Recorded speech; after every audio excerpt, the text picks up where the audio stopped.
As the final part of the wedding rehearsal came to an end, the ballroom, filled with champagne-colored roses, still exuded an almost suffocatingly sweet fragrance.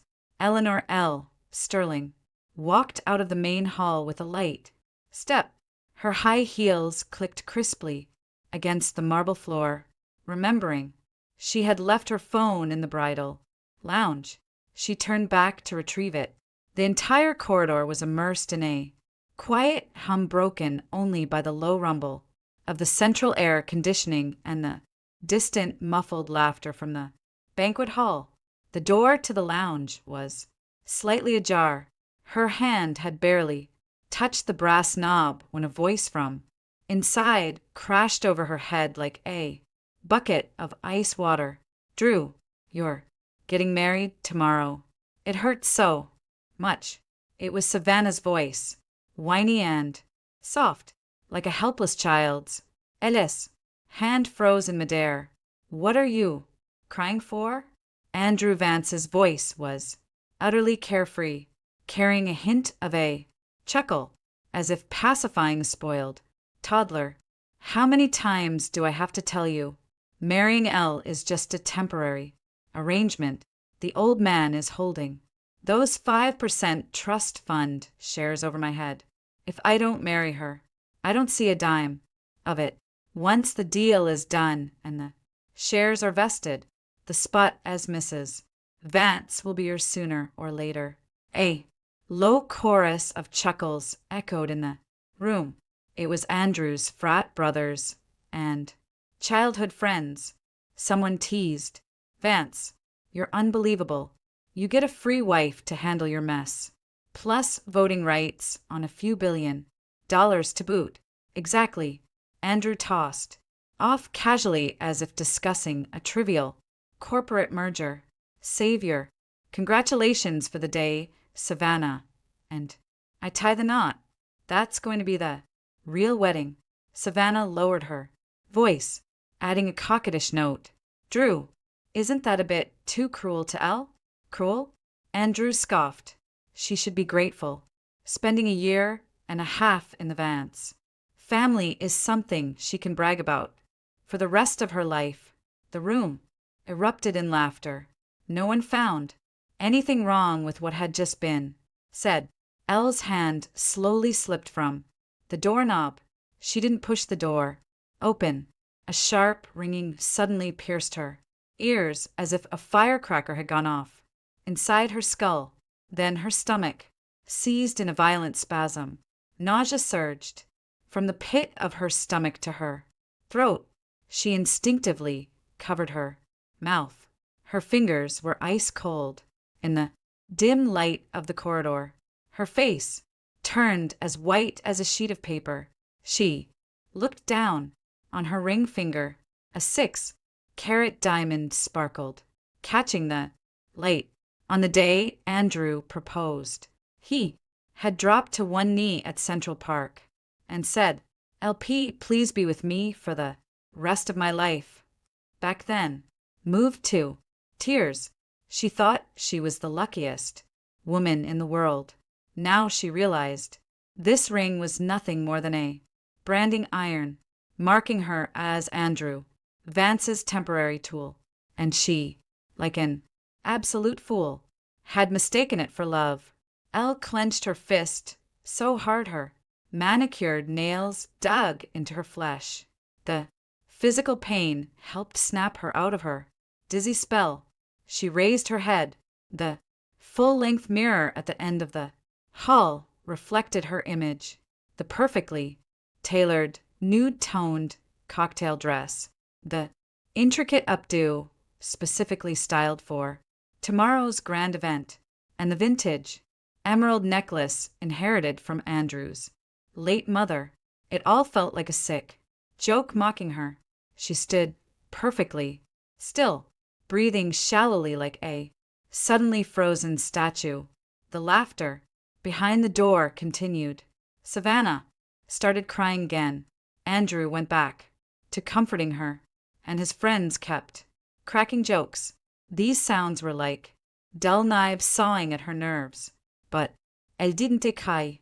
Her eyes were bone dry, and act as if her tears had evaporated before they could even form. Instead, a bone-chilling cold seeped outward from her very marrow. 3 seconds. She gave herself exactly 3 seconds. Then she turned around. Her heels clicked sharply against the marble, and she walked away without looking back. The corridor felt incredibly long as the self-deception of her last 2 years. When Elle stepped out of the Manhattan hotel, the fierce night wind rushed at her, making the hem of her dress flutter wildly. She stopped on the steps and took a deep breath. The crisp autumn air sliced through her lungs like a razor. Slowly, she raised her hand and slipped the 6-carat diamond off her finger. Without a single ounce of hesitation, she squeezed the ring so tightly her knuckles turned white, then opened her clutch and tossed it inside like a used tissue. An Uber Black pulled up 5 minutes later. She got into the back seat and gave the driver the address to their Upper East Side penthouse. The car was warm, but her hands and feet felt like they had just been pulled from a freezer. She leaned back, watching the blurry neon lights of the city zip by. Her brain was operating with unprecedented, terrifying clarity. Andrew's words were lodged in her head like thorns, marrying her temporarily. Temporary. What a beautiful word. She closed her eyes and a faint, bitter smile touched her lips. Images flashed behind her eyelids like a slide projector. For Andrew, she had resigned from a key curatorial position at one of the top 3 global art agencies to fully dedicate herself to his private social life and the Vance family's philanthropic galas. For 3 consecutive years, she had managed the Vance Group's corporate art investments, earning them more profit than her cumulative salary would have been for decades. She used to wake up at 3 o'clock a.m. to simmer organic steel cutouts and lay out medication for his chronic, stress-induced gastritis. She had done every single one of these things with pure joy simply because she thought this man loved her. How disgusting. How utterly, deeply disgusting. The car stopped outside the luxury high-rise. Elle swiped her key card and took the private elevator up. The penthouse she stepped into was draped in imported white silk ribbons and floral arrangements. The living room was staged with props for tomorrow's post-wedding brunch, custom monogram champagne, flutes, fresh peonies she had meticulously selected herself. Everything was flawless to the last detail, flawless like an exquisite prank. She stood in the foyer, staring at these symbols of fake happiness for a long time. Then she dropped her clutch on the sofa and walked straight into the master walk-in closet. The entire left wall of the massive closet was lined with things Andrew had gifted her: Hermes Birkins and Kelly's Cartier bracelets, exclusive Chanel runway pieces, and limited edition Louboutins, worth 6 figures combined. An entire wall suffocated by his so-called love looked at them item by item. Her gaze was as cold and detached as a museum patron viewing outdated exhibits. Then she pulled out her phone, found the contact saved as Attorney Hayes, and pressed call. It was 1:17 a.m. Attorney Hayes, it's Eleanor Sterling. I need you to draft a formal dissolution of the engagement immediately. Her voice was frighteningly calm without the slightest tremor. I am waiving all rights to any shared assets or properties. I don't want a single cent from him. I need the finalized document ready by 8 a.m. tomorrow. There was a 3-second dead silence on the Other end of the line. Miss Sterling, isn't your wedding tomorrow? There will be no wedding. She hung up. She walked into the guest bedroom and dragged out the battered vintage Samsonite suitcase she had brought with her when she first moved in. This suitcase had been with her since she finished her master's at Columbia University. The corners were scuffed, the zipper stuck a little, but it was something that truly belonged to her. She began packing fast and precise. She took only her own clothes, her passport, her legal documents, and a few external hard drives. Those drives held all her curatorial projects, her network of industry contacts, and her portfolio. These were her real assets. As for Andrew's gifts, she didn't touch a single one. She methodically took down the designer bags, the diamond necklaces, the haute couture dresses, and the branded shoes, laying them in a neat, perfectly aligned pile in the center of the closet floor, like a retail display. Finally, she took the 6-carat ring from her clutch and placed it right at the very top of the multi-million-dollar heap. Done. She straightened up and looked at the pile of trash. A faint smirk graced her lips. It wasn't a smile of joy, but one of absolute mockery. These were all Andrew's props for his temporary marriage. She didn't need any of them. Nothing. Her phone buzzed. A text from Andrew. El. Savannah isn't feeling well. I'm taking her to the ER. Don't be late for the wedding tomorrow. Get some rest. El stared at the screen for 5 seconds. Not feeling well. Huh. Suddenly, her stomach violently flipped. The nausea returned, 10 times stronger than in the hotel corridor. She rushed to the master bathroom, dropping to her knees over the porcelain toilet, dry heaving for half a minute. Nothing came up, only the bitter burn of bile scorched her throat. She slumped onto the cold marble floor, resting her forehead against her arms, breathing heavily. Finally, tears streamed uncontrollably from her eyes, not out of sorrow, out of sheer disgust, out of the humiliation of having her 2 years of sincere love reduced to a cheap punchline. She cried for exactly 2 minutes. Then, she decisively wiped her face, stood up, and walked to the sink. The mirror reflected a woman with bloodshot eyes and a pale face, looking entirely pathetic. She took a deep breath. Enough. This was the very last time she would ever shed a tear for Andrew Vance. She picked up her phone. Her fingers trembled slightly, but she resolutely opened her contacts. She found Andrew Vance, held it down, and tapped block, then Savannah block, then every single member of the Vance family one by one.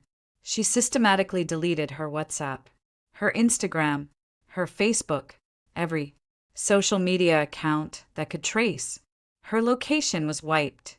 Finally, she grabbed her suitcase, threw on her old camel trench coat, turned off the lights, and walked out of the penthouse, filled with symbols of fake happiness.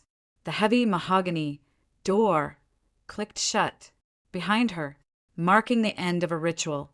At 3:40 a.m., she checked into a generic business hotel near JFK Airport. Her suitcase sat against the wall. She sat on the edge of the bed, hugging her knees.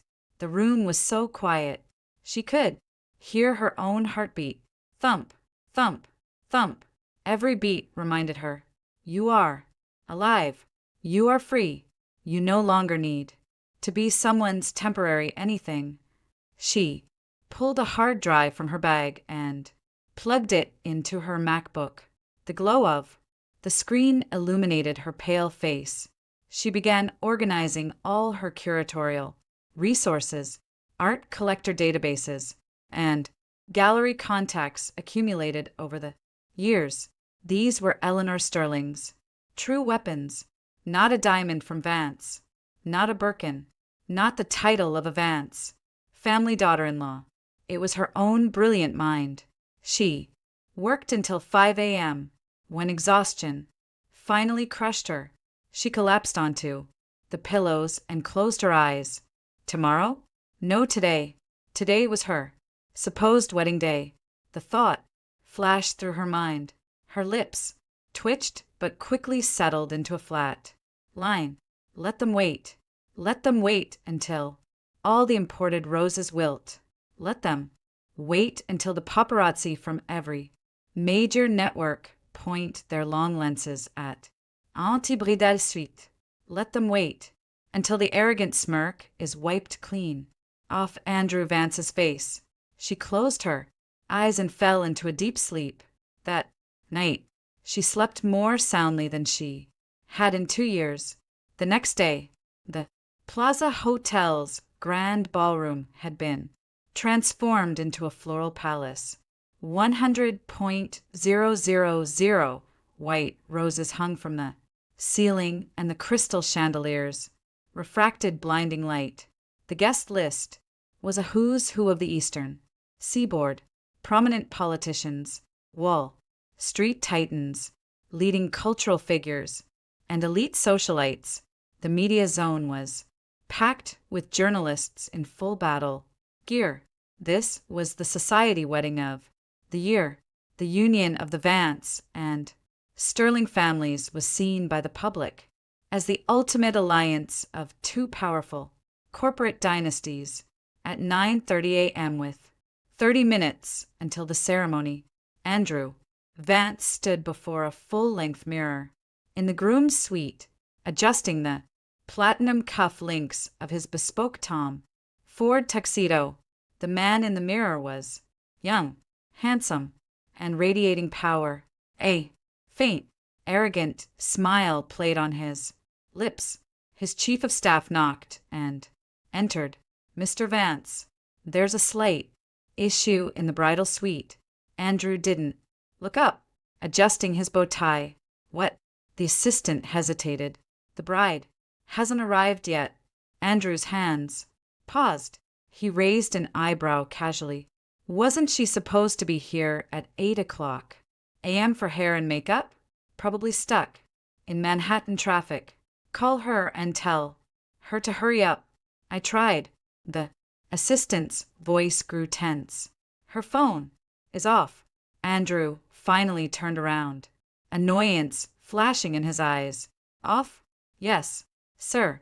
Miss Sterling's phone has been off since 7 a.m. Andrew frowned. He instinctively grabbed his own phone, opened iMessage, and found his chat with L. The last message was his text from last night.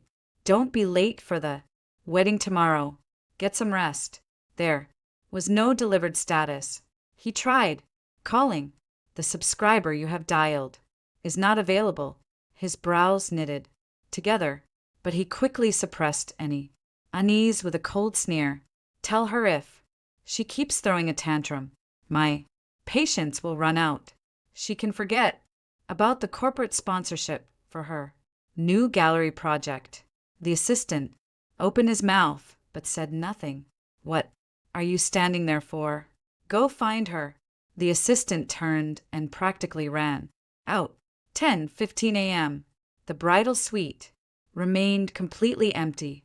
Makeup artists, stylists, and bridesmaids were all present, exchanging nervous glances. Only the bride's seat was vacant. The custom Vera Wang wedding gown hanging on the rack quietly draped its train as if waiting for someone who would never arrive. 10:25 a.m. The guests were getting restless. Whispers rippled through the pews. People kept checking their Rolexes. 10:30 a.m. The assistant, his face ashen, burst back into the groom's seat. Andrew was sitting on the leather sofa, legs crossed, still wearing his arrogant, she'll tire herself out and come back expression. But when he saw what his assistant was holding. His expression froze. It wasn't a phone nor a text from L. It was a manila envelope. Inside were two documents.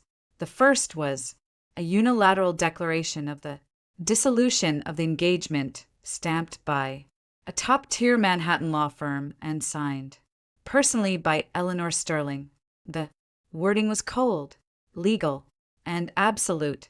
I, Eleanor Sterling, voluntarily waive all property and financial rights associated with the engagement to Mr. Andrew Vance. As of this moment, no legal or personal relationship exists between us. The second was a screenshot from the penthouse's security camera. The timestamp read 2:40 a.m. It showed L alone walking out the door with a single battered suitcase. Andrew shot up from the sofa. The papers in his hands trembled slightly, and her things. His voice suddenly turned hoarse. She took everything. The assistant lowered his head. The estate manager just checked. There isn't a single personal item of hers left in the closet. Only the things you gifted her. They are all stacked neatly on the floor. Andrew's pupils contracted violently. She left all his gifts. She didn't take a single thing, treating millions of dollars like discarded garbage. Impossible. Andrew crushed the lawyer's letter in his fist. He refused to believe it. The door flew open and Savannah rushed in, wearing a pastel pink bridesmaid dress. Her face was the perfect picture of orchestrated panic and concern. Drew, everyone outside is asking why the bride hasn't walked down the aisle yet. What happened? Seeing Andrew's dark expression, she immediately ran to him and grabbed his arm, her voice soft and fragile. Drew, is Elle mad at me? I didn't mean to compete with her. I just love you so much. That's why I couldn't hold back my tears last night. Do you think she overheard something? Andrew said nothing. He stared intensely at the crumpled legal letter. His temples throbbed. She actually left. She left, just like that, without asking questions, without throwing a fit, without giving him the slightest chance to explain. She cut him off as decisively as a surgeon, amputating necrotic tissue. For some reason, his heart skipped a beat. It's not pain, Andrew told himself. It's not pain. It's the panic of losing control. It's the frustration of a ruined business plan. It's the fury of being outplayed by a woman I never took seriously. Find her, he ground out through clenched teeth. Activate every connection we have. Find Eleanor Sterling. But it was too late. Bewley's 4:47 a.m. The ceremony was 15 minutes overdue. In the grand ballroom, the 300 elite guests had transitioned from whispers to open loud discussion. Some Wall Street executives were already standing up to leave.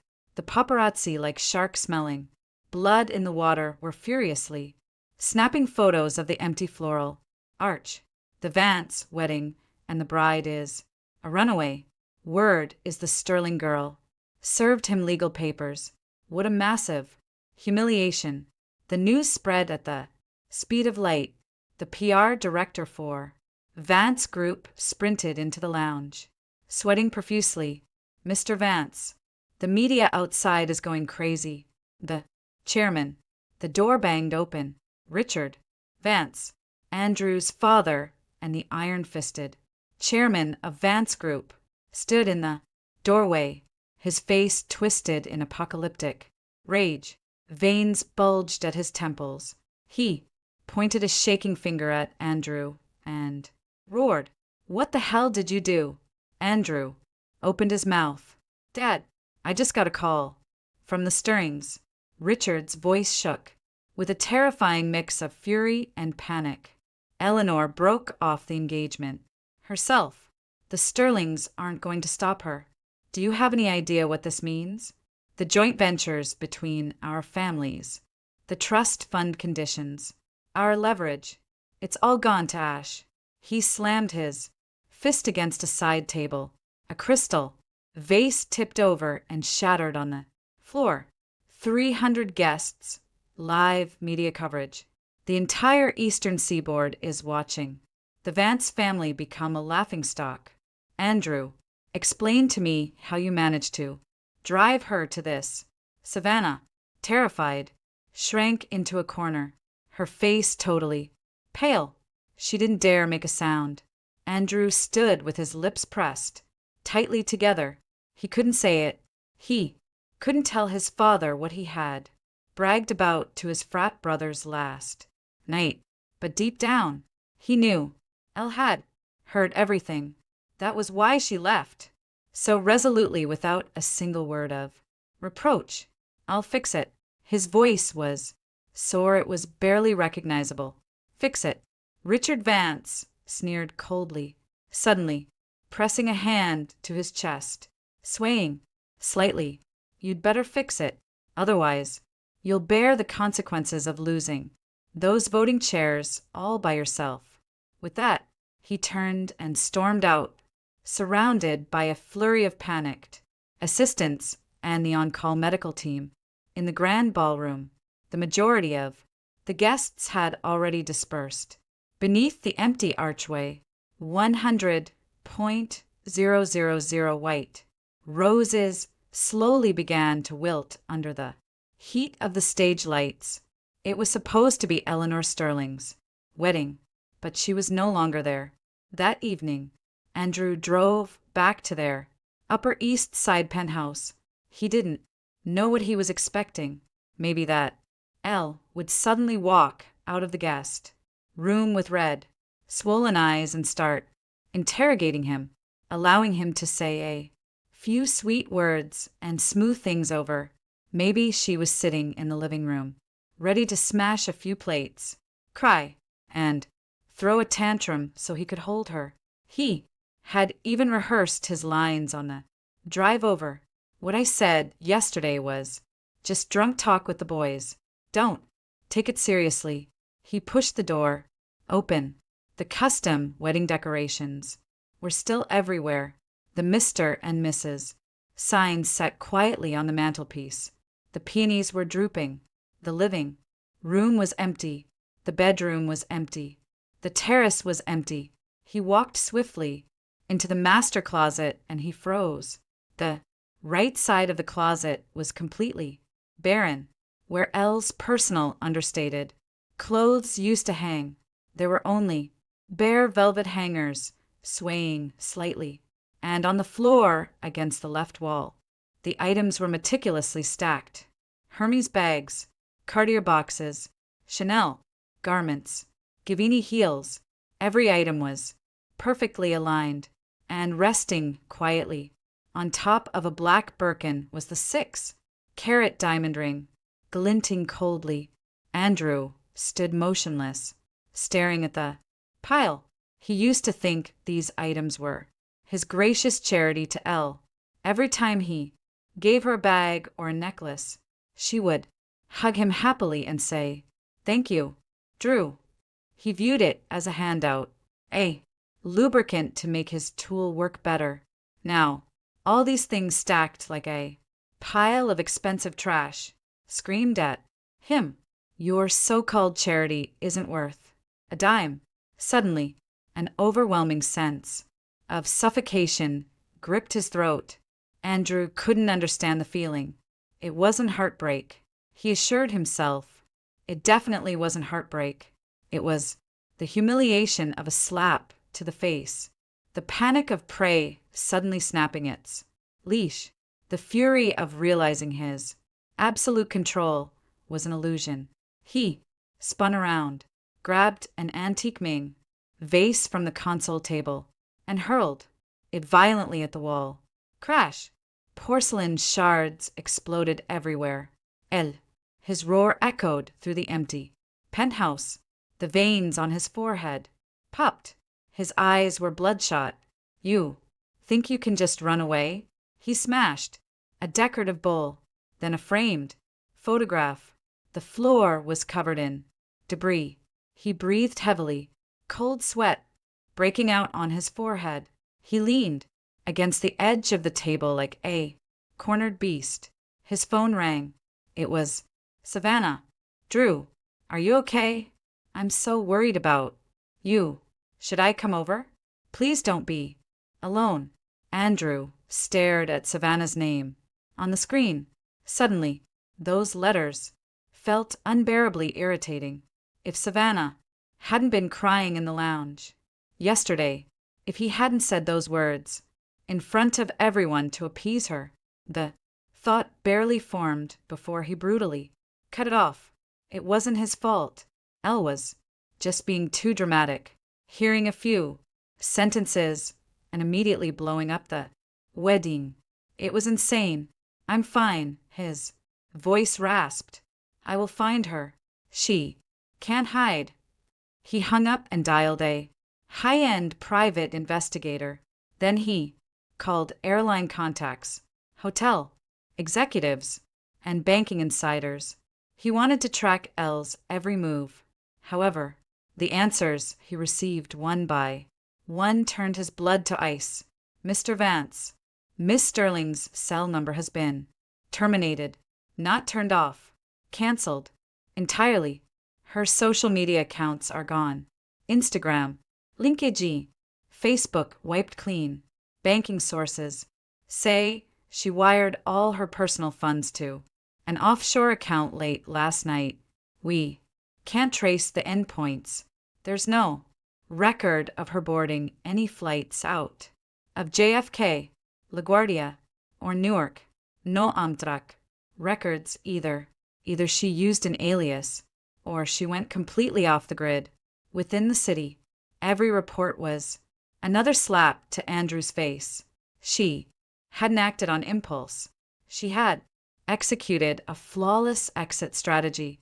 In the moment she heard those words with terrifying coldness and efficiency, she completely severed her existence from his canceling numbers, deleting socials, moving assets, packing, sending the lawyer's letter.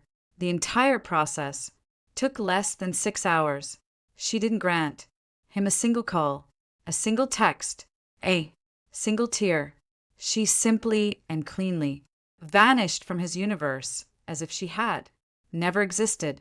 Andrew slowly slid down the wall to the floor.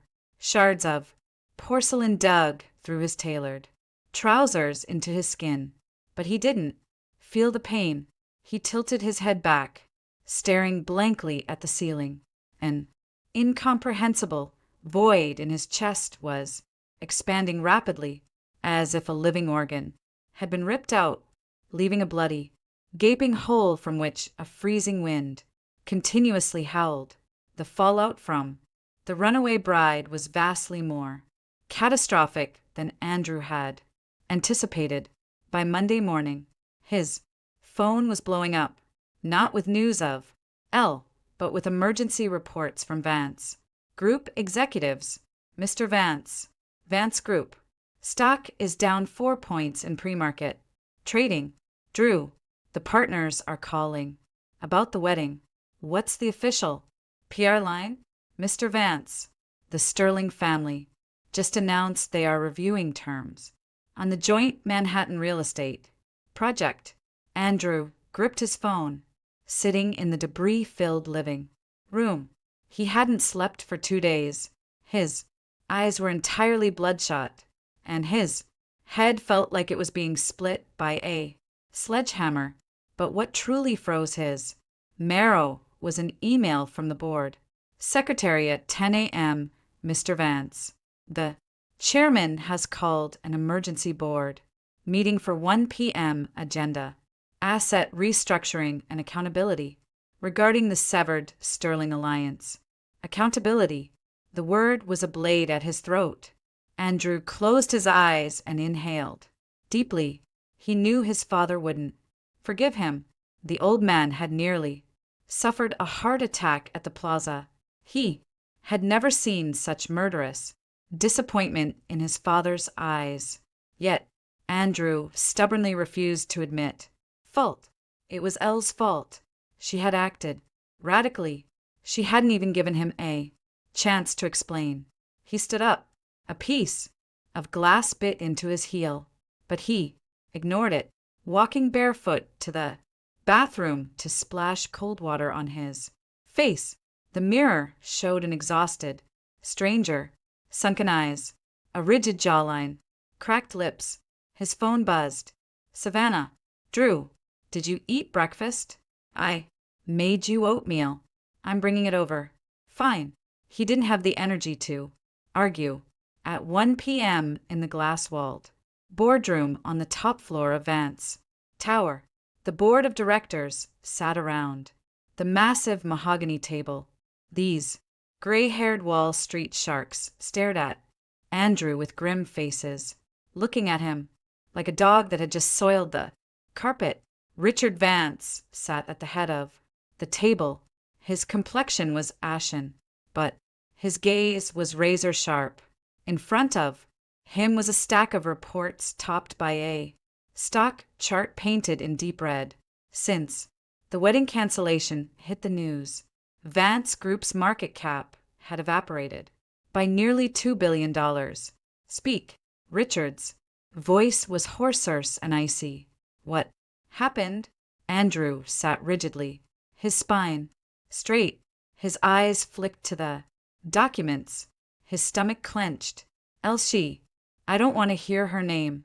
Richard slammed his palm on the table. I am asking what you did to make the sterling daughter run away without demanding a single cent. Do you think she needs our money? The Stirrings have their own empire. Silence hung heavy in the room. All eyes bore into Andrew. His lips parted, but no words came out. He couldn't confess to the board that he had called the marriage a temporary scam.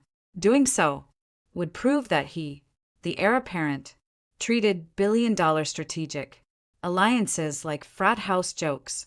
The direct consequences of the severed alliance began an older board member to the left, adjusting his glasses.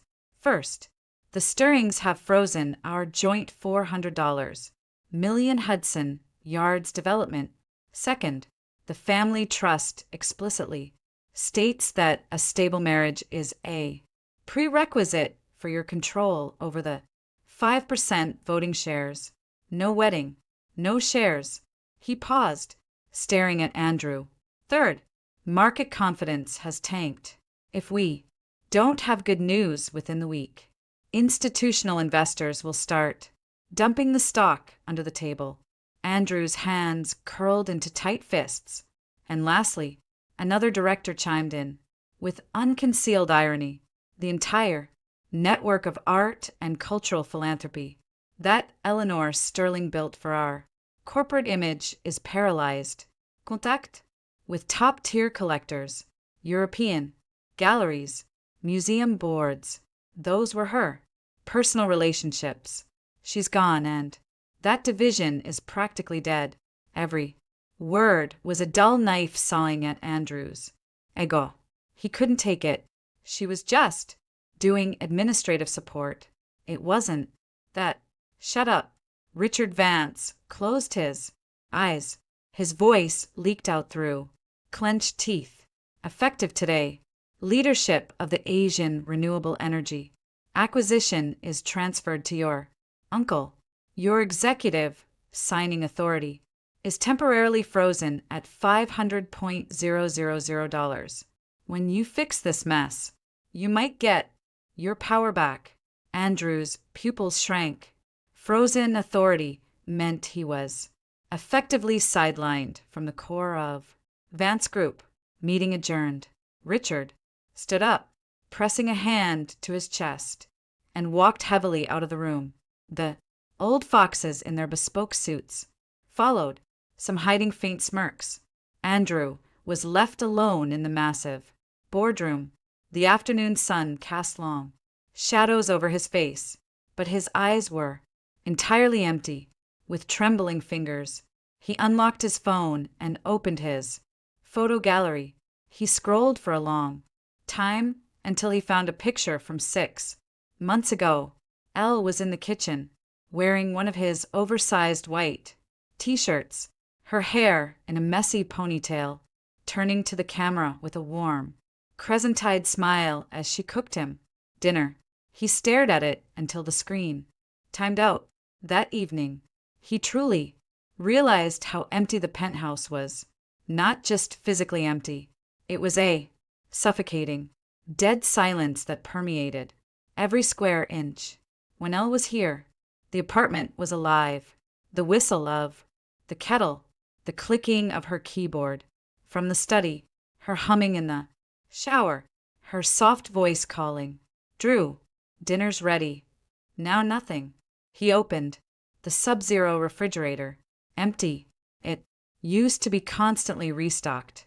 Elle meticulously planned his meals to ensure his stress-induced gastritis didn't flare up.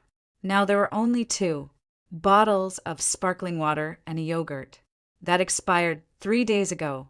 He closed the door, feeling the familiar burning gnaw in his stomach. His phone rang. A FaceTime from Savannah. He answered. Savannah appeared on screen fresh out of the shower wearing a pink silk chamisole. Tears glistened on her lashes. Drew, are you home alone? Do you want me to come over? I can cook for you. What can you cook? Andrew rubbed his throbbing temples. Savannah blinked. I can learn. Whatever you want. My stomach is killing me. Make some oatmeal. Okay, I'll be there in 30 minutes.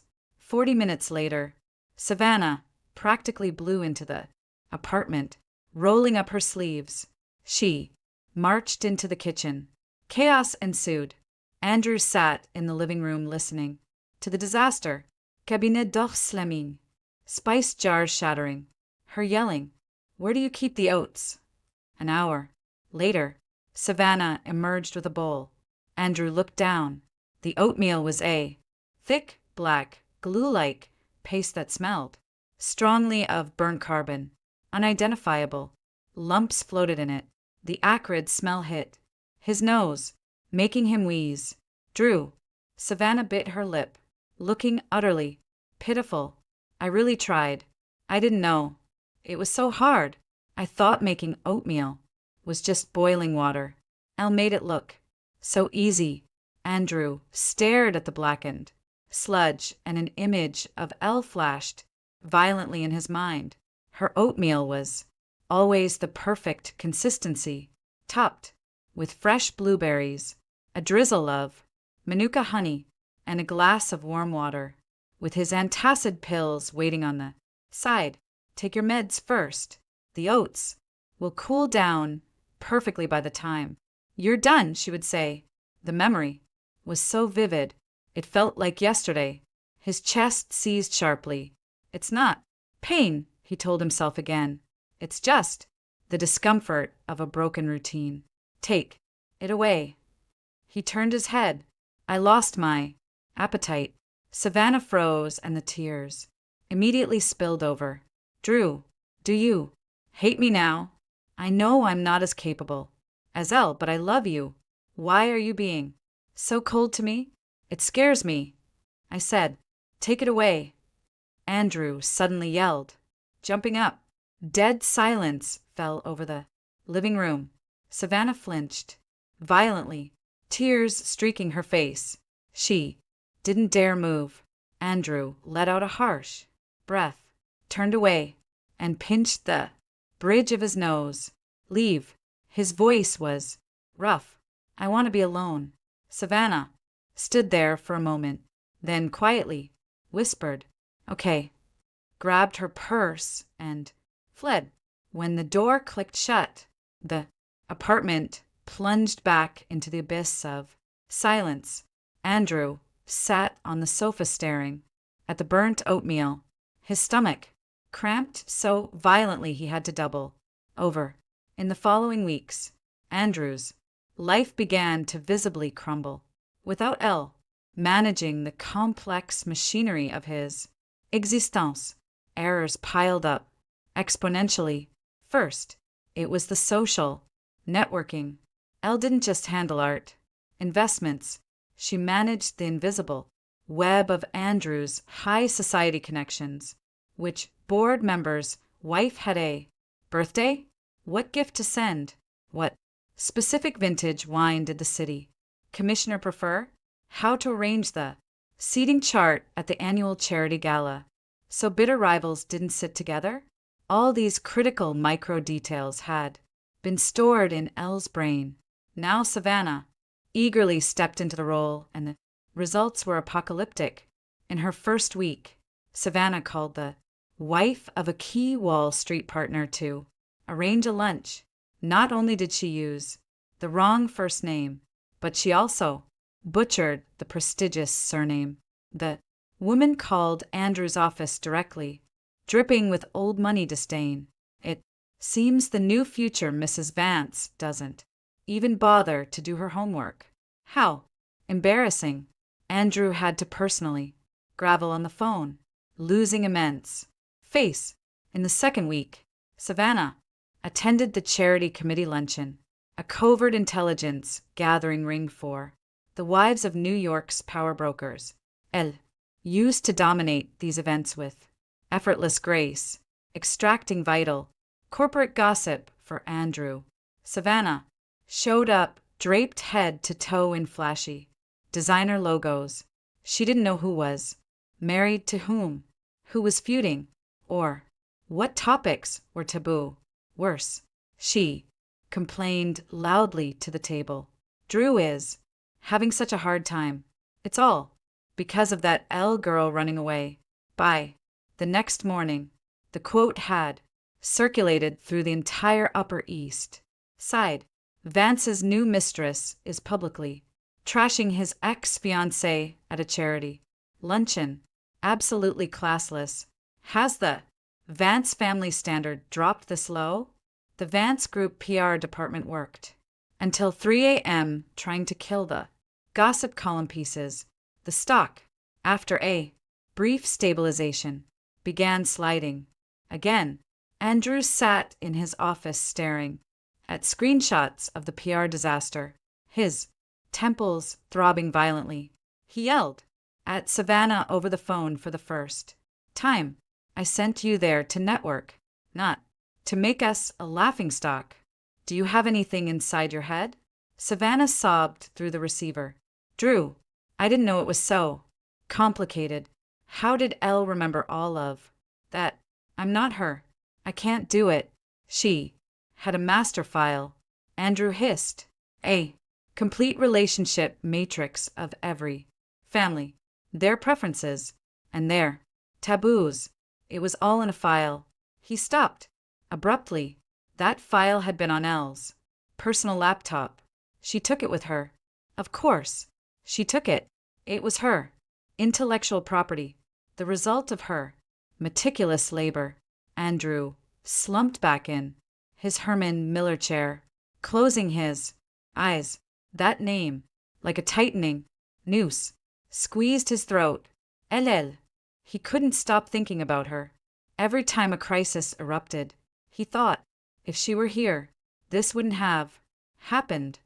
Every time he returned to the dead penthouse, he thought if she were here, the lights would be on. These thoughts drove him insane, breeding a toxic mix of fury and desperate, sleepless yearning. He wanted her back, not out of love, he rationalized, but because I need her. She was his tool, and he was accustomed to how flawlessly it worked. Only now that the tool was gone did he realize he was completely dependent on it, and the most terrifying part, he didn't even know where she was. By the third week, Andrew broke, sitting in his darkened office. He opened iMessage. The chat history was still there, even though her number was dead. He scrolled back up through the months. Drew, your oatmeal is on the stove. Don't forget to eat. Drew, it's the CFO's wife's birthday tomorrow. I left the baccarat crystal vase wrapped on the console. Table. Drew, are you working late again? Come home soon. I miss you. Gentle, like a quiet stream. He used to barely glance at these texts, finding them clingy and unnecessary. Now he stared at those 3 words. I miss you. His chest tightened so painfully he could barely breathe. His fingers trembled as he typed a message. Elle, if you come back, we can have the wedding on your terms. I beg you. Let's just meet. He hit send. Message failed. Not delivered. He pressed try again. Not delivered. He pressed it again and again. Every red exclamation mark was a brutal slap. Andrew violently hurled his phone across the room where it shattered against the mahogany wall. He gripped the edge of his desk, panting heavily, cold sweat dripping down his face. A horrifying realization dawned on him. From the moment she left the rehearsal to this very day, 3 weeks later, el hadn't sent him a single word. No reproaches. No demands for closure. No. How could you do this to me? Nothing. She had evaporated completely, cleanly, without a single shred of regret. This dead silence was vastly more terrifying than any hysterical screaming match. If she had come back and thrown a fit, he would have had a lever to pull, a chance to prove he cared. But she didn't care. She absolutely did not care. The tender, devoted Elle who texted him, I miss you, every night, was dead, as if she had never existed. Meanwhile, Savannah's position was rapidly deteriorating. She wasn't entirely stupid. She knew she was losing her grip. With Elle gone, Savannah was shoved into the unforgiving spotlight of New York high society, universally branded as the cheap home wrecker. Even the Vance family staff looked at her with thinly veiled disgust. But as long as Andrew needed her, she could feign confidence. Lately, though, Andrew was ice cold. Before the disaster, even when he claimed the marriage was a business deal, he treated Savannah with indulgent affection, buying her jewelry, taking her to exclusive clubs. But now, he ignored her texts and snapped at her whenever they were in the same room. Savannah's anxiety hit a boiling point. One afternoon, wandering through Bergdorf Goodman, she spotted an exclusive Oscar de la Renta evening gown. It was the perfect dress for an upcoming, highly publicized global art gala, driven by a desperate need to prove she belonged. She used Andrew's black Amex card to buy it. As the cashier swiped the card, a prominent socialite standing nearby let out a sharp, mocking laugh. Oh, isn't that the Vance family's little stray? The woman drawled, looking Savannah up and down. The home wrecker is trying to play dress up on the big stage. You chased away someone with Ella Laner Sterling's pedigree, and now you have the nerve to parade around in haute couture. Savannah went pale. Excuse me, you heard me, the woman sneered. The whole city knows how you crawled into that bed. It's frankly revolting. Savannah's hands shook. She snatched the shopping bag and fled without looking back. But the fallout was worse than she imagined. That evening, the socialite posted a blind item on her private elite-only Instagram story. Spotted a certain tacky mistress maxing out her sugar daddy's card on a gown today. Doesn't she know you can't? By class? By morning. The screenshot was in every Upper East Side group chat. Vance Group's PR was once again in agonizing damage control mode when Richard Vance, recovering from his near heart attack in his suite at Mount Sinai Hospital, saw the Page 6 article. His blood pressure monitor began to beep wildly. The doctors had ordered absolute calm, but his worthless son was driving daggers into his heart daily. Call. Andrew, he wheezed to his nurse. 30 minutes later, Andrew walked into the VIP hospital room. Richard was propped up on pillows, his face sallow, but his eyes piercing. He looked at his son, hollow-shaped, unshaven, exhausted, and the rage flared again. That Savannah girl, Richard commanded, his voice like grinding stones. Get rid of her. Andrew stood at the foot of the bed, hands shoved deep into his pockets, lips sealed. If you don't throw her out, don't even dream of getting your executive powers back. Richard closed, his eyes out of breath. She is a walking humiliation to this family. Dad, Savannah, she's what? Richard's voice spiked dangerously, clutching his chest as he groaned in pain. Once he caught his breath, he hissed, "What can she actually do for you? Can she stabilize the stock? Secure a merger? Negotiate with the board? Tell me, out of everything Eleanor Sterling did, what has this cheap knockoff managed to accomplish? You risked the entire Vance empire for a useless piece of trash." The heart monitor began to wail. The medical team rushed in. "Mr. Vance, you cannot stress the patient." The attending doctor barked at Andrew. Andrew stood frozen. His lips moved, but he had no argument. He turned and walked out. The blinding, fluorescent lights of the hospital corridor hit him. He leaned heavily against the wall, tilting his head back. His Adam's apple bobbed. His father's words pounded in his skull like nails. Out of everything Eleanor Sterling did, what has she managed to accomplish? The words hurt more than any curse because they were the absolute truth. Andrew was finally forced to confront the reality he had been running from. Elle was never just a temporary wife or a disposable tool.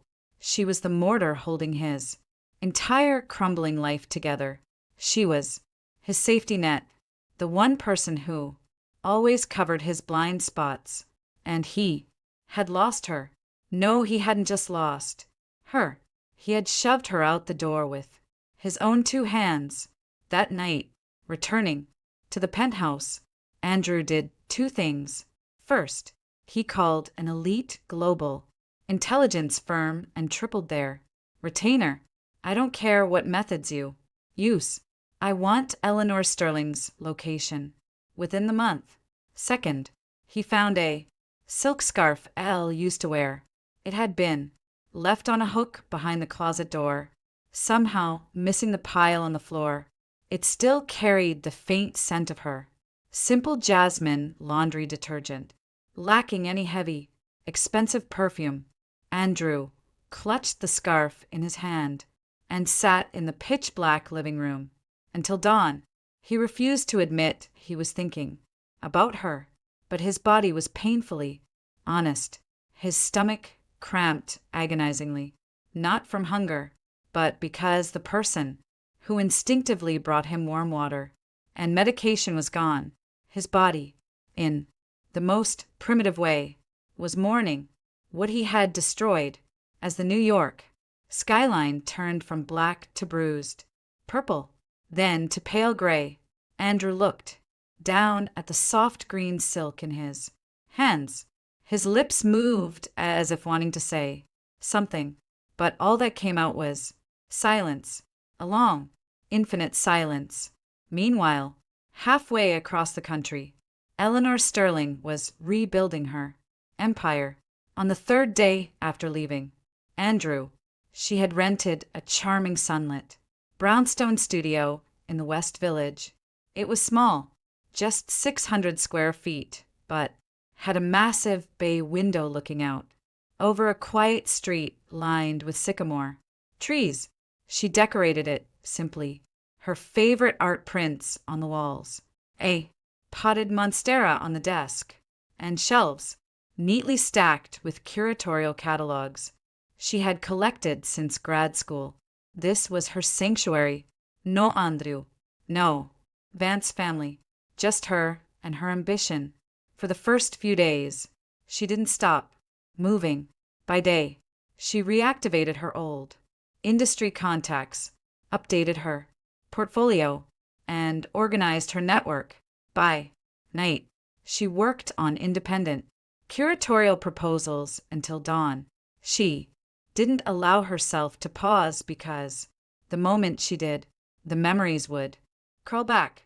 Andrew's arrogant smirk, Savannah's fake whining, the frat boy, laughter. Whenever those echoes surfaced, the severe nausea returned. But she never cried. She had shed her tears during those 2 minutes on the bathroom floor. That was the last mercy she would ever grant Andrew Vance. In place of sorrow came a cold, almost obsessive hyperfocus, like a rebooted supercompute.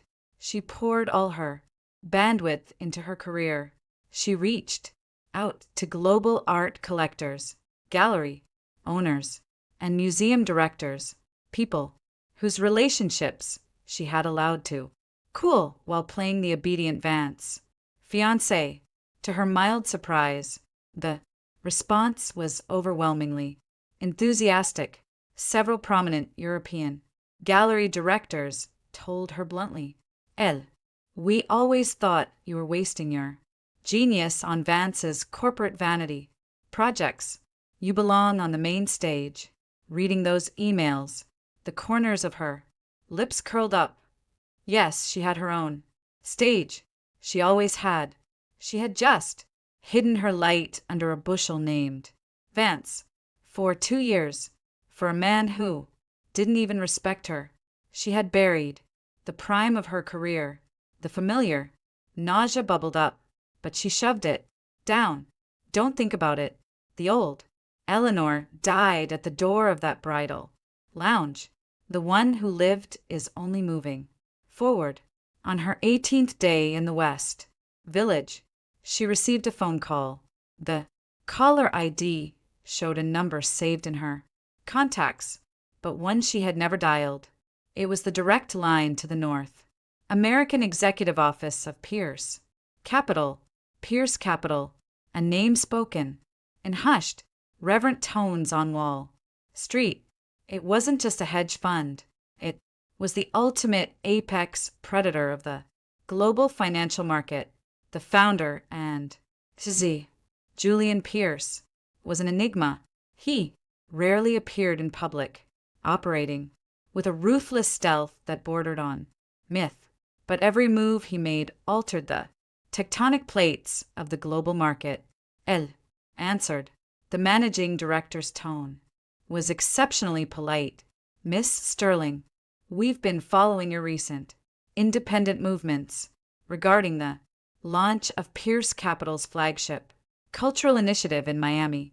Mr. Pierce would like to meet with you personally. When would you be available? Elle gripped the phone, her knuckles whitening slightly. The Miami project. It was the crown jewel of Pierce Capital's real estate portfolio this year. A multi-billion-dollar development aiming to create the largest integrated art, tech, and luxury commercial hub in North America. If successful, it would completely redefine the global art market landscape. And they were coming to her. Yes, her voice was steady, devoid of excess emotion. Name the time and place. Hanging up, she sat in her studio, watching the dappled sunlight filter through the sycamore leaves onto her desk. She looked down at her bare ring finger. The faint tan line left by the 6-carat diamond was already fading. Soon it would vanish completely, just like that relationship, just like that man, gone forever. She smiled, closed her MacBook, and walked to her closet to select a suit for tomorrow's meeting. Act 2 of Eleanor Sterling's life had officially begun. Week 4 began with a deafening slap to Andrew Vance's face during a tense board meeting. Andrew's uncle, the vice chairman, slammed a preliminary bidding report onto the table. Look at this. His uncle spat, displaying the ruthless edge of an old corporate predator.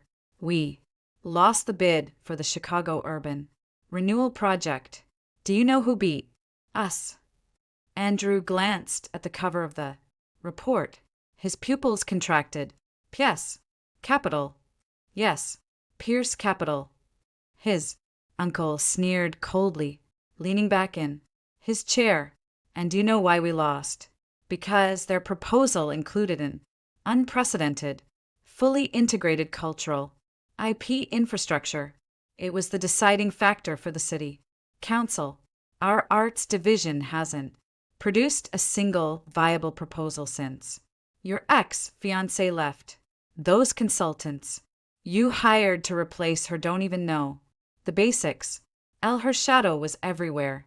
Andrew clenched his fists under the table but stayed silent. After the meeting, alone in his office, he managed to pull up a leaked executive summary of Pierce Capital's winning bid. He flipped to page 37. At the bottom, in small print, lead cultural architect E.S. Eleanor Sterling. His hands began to shake violently. She hadn't just disappeared. She had defected to Pierce Capital, Vance Group's most terrifying apex competitor. Andrew hurled the binder across the room, jumped up, and began pacing, frantically, breathing hard. Terrifying scenarios played out in his mind. When did she contact Pierce Capital? Before the wedding? After? Was this premeditated treason or a spontaneous pivot? He forced himself to calm down. Based on the timeline, she must have reached out after she left. But the speed becoming the lead architect of a multi-billion-dollar project in less than a month. What did that mean? It meant her industry leverage was astronomically higher than he had ever comprehended. It meant the administrative support he had so openly mocked was actually a rare gold mine asset that the entire market was fighting for. It meant he had been catastrophically wrong from day one. He thought she was an accessory to his life. She was the actual engine, and he had personally handed her over to his greatest rival. That night, Andrew sat in the back of his chauffeur SUV, ordering his driver to Circle L's old haunts, the independent bookstore in Soho, the little French bistro they used to frequent, a specific quiet street in the village. He circled them 3 times. Of course, he didn't see her. She no longer existed in his past. Finally, as the car idled under a street light, Andrew pulled out his phone and stared at her contact name. He opened the Notes app and began to type slowly. Where are you? Why didn't you give me a single chance to explain? You could have yelled at me at least. He stared at the glowing words for a long time, then highlighted the text and deleted it all. He threw the phone onto the seat, leaned back, and closed his eyes. The passing neon lights washed over his face, flickering like a dying star. Meanwhile, Savannah's situation was imploding. Following the Bergdorf Goodman incident, she was entirely blacklisted by the elite wives club. Invitations she sent out were met with deafening silence.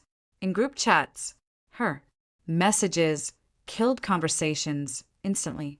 Even sales associates who used to fawn over her now looked right through her. Her panic bred fatal mistakes. Desperate to prove she was still the future Mrs. Vance, she secretly used Andrew's corporate card to buy an $80,000 emerald necklace. She thought wearing it to the next event would shut everyone up. Andrew's face when he saw the fraud alert was something Savannah would never forget. It wasn't rage. It was a cold, dead exhaustion. Return it, he said, staring right through her. Drew Aye, aye, said return it. Savannah bit her lip, tears welling up immediately. You won't even let me spend a little money now.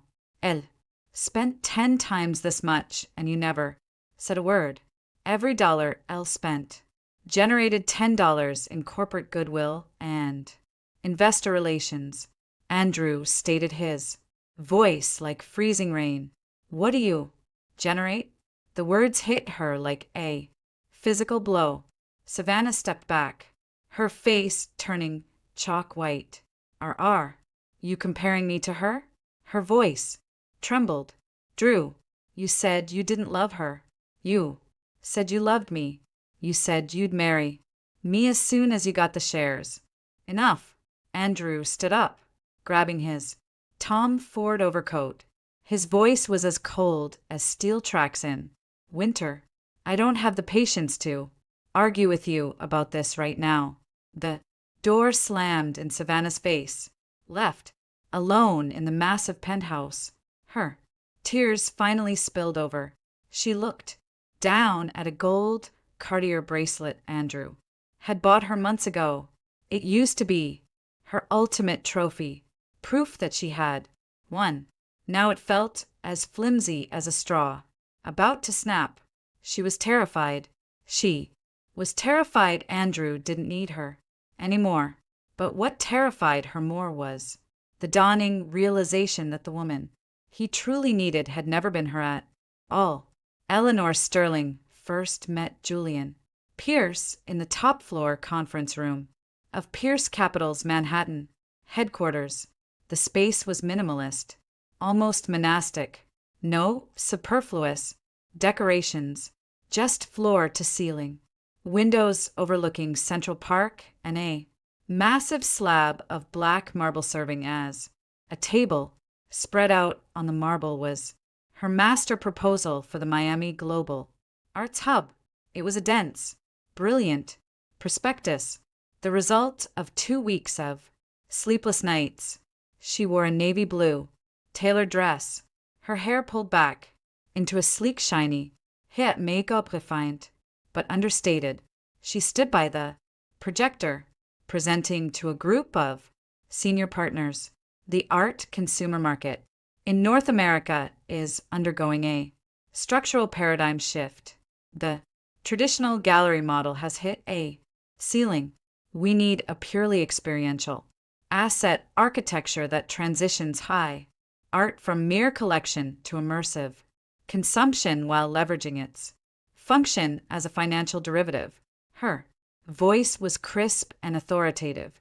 Her data was accurate to the decimal. Her logic bulletproof. The senior partners, notoriously brutal men who hated having their time wasted, unconsciously sat up straighter, yet Elle's gaze never once fell on the man sitting at the far end of the table. Julian Pierce, 34 years old, the absolute sovereign of Pierce Capital. He sat in the shadows of the far corner, wearing a dark charcoal dress shirt, unbuttoned at the collar, sleeves rolled up to his forearms. A vintage, unidentifiable mechanical watch rested on his wrist. His facial features were sharp, as if carved from marble, and his eyes, in the cool light of the room, were a piercing amber. He had been watching Elle since she walked in. It wasn't a predatory or evaluating stare. It was a deeply restrained, intensely analytical observation. He was looking at her the way one studies a priceless, newly discovered artifact. Calm, focused, and vibrating with sharp interest. Elle finished her presentation. The room was silent for 3 seconds before a smattering of genuine applause broke out. The partners murmured their approval. The managing director moved to officially conclude the meeting when a voice drifted from the end of the table. Stay. Just one word. The voice was low, possessing a natural magnetic gravel. It wasn't loud, but it carried a penetrating gravity that was impossible to ignore. The room instantly fell dead, silent. Julian Pierce stepped out of the shadows. He was tall, well over 6 feet 2 inches, and the moment he stood, an unspoken but overwhelming aura of power radiated from him. He walked slowly toward Elle's end of the table, his leather Oxfords clicking rhythmically against the floor, taking the cue. Every other executive quietly filed out of the room. The heavy door clicked shut. They were alone. Elle stood her ground, tilting her chin up slightly to meet his gaze. Her face was calm, her posture perfectly straight. She knew exactly who was standing in front of her. Julian stopped about 3 feet away. He looked down at the sprawling blueprints and financial models. The proposal is flawless, he said. No fake corporate pleasantries, just mathematical assessment. Better than I anticipated. Thank you. Elle gave a slight nod. Julian didn't respond immediately. His gaze lingered on her face for 2 seconds, noting the faint shadows under her eyes and the slight pour of her lips. Without a word, he walked over to a concealed, built-in credenza, opened a warming drawer, and pulled out a sleek ceramic thermos. It didn't contain coffee or scotch, but warm, frothy oat milk, matcha. He placed the cup on the table, directly in front of her. Your body fat percentage is critically low, and you look exhausted, he stated. His tone is even as if reading a quarterly earnings report. High intensity cognitive labor requires baseline caloric fuel. Drink it, then go home. Elle stared at the steaming cup, momentarily stunned. She couldn't remember the last time anyone had noticed her physical condition. During her 2 years with Andrew, he never once noticed if she had eaten or slept. To him, she was a perpetual motion machine, always ready to serve. Yet, this stranger, the most feared man on Wall Street, took one look at her and instantly diagnosed her fatigue. Her throat tightened. She picked up the cup. The heat seeped into her palms. Thank you, she said, her voice a fraction softer, carrying a microscopic tremor. Julian gave a curt nod, stepping back and slipping his hands into his pockets. Miss Sterling, yes, the Pierce Capital, Miami Initiative, a $30 billion portfolio is officially in your hands.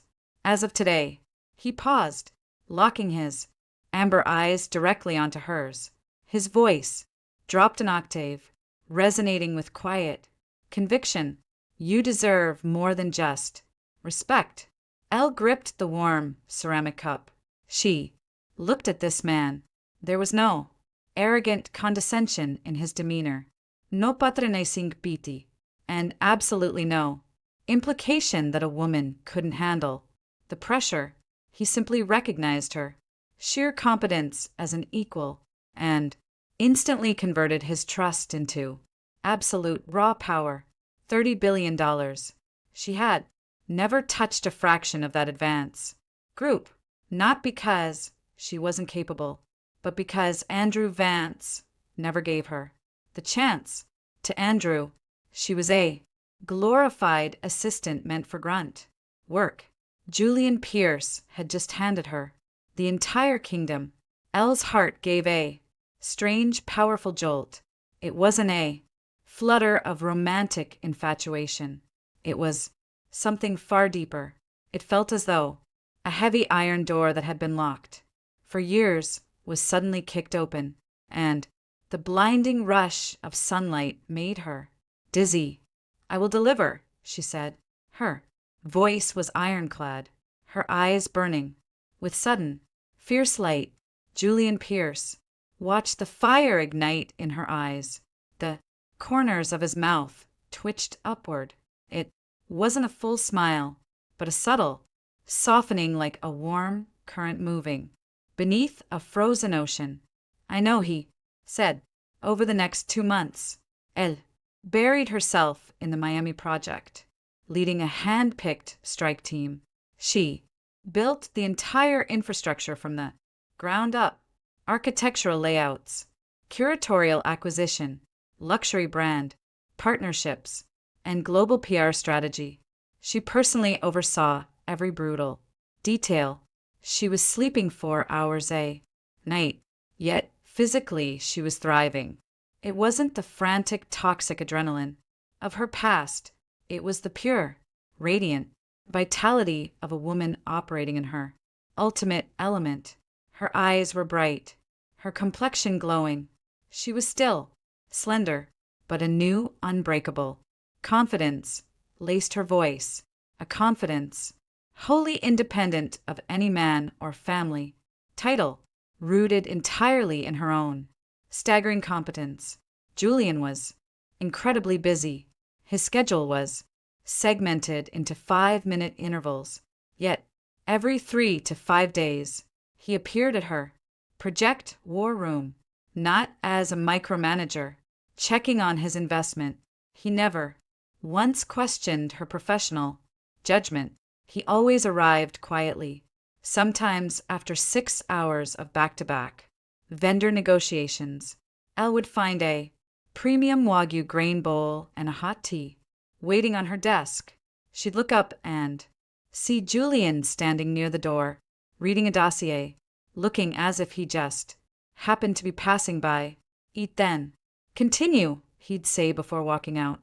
Sometimes when she was sitting in the hallway looking visibly drained, he would exit a nearby meeting, his eyes resting on her for a fraction of a second to assess her state. He would then casually tell his assistant, "Push my next call back an hour. Give Miss Sterling's team a mandatory recess." He never crossed the line. He never acted like a savior.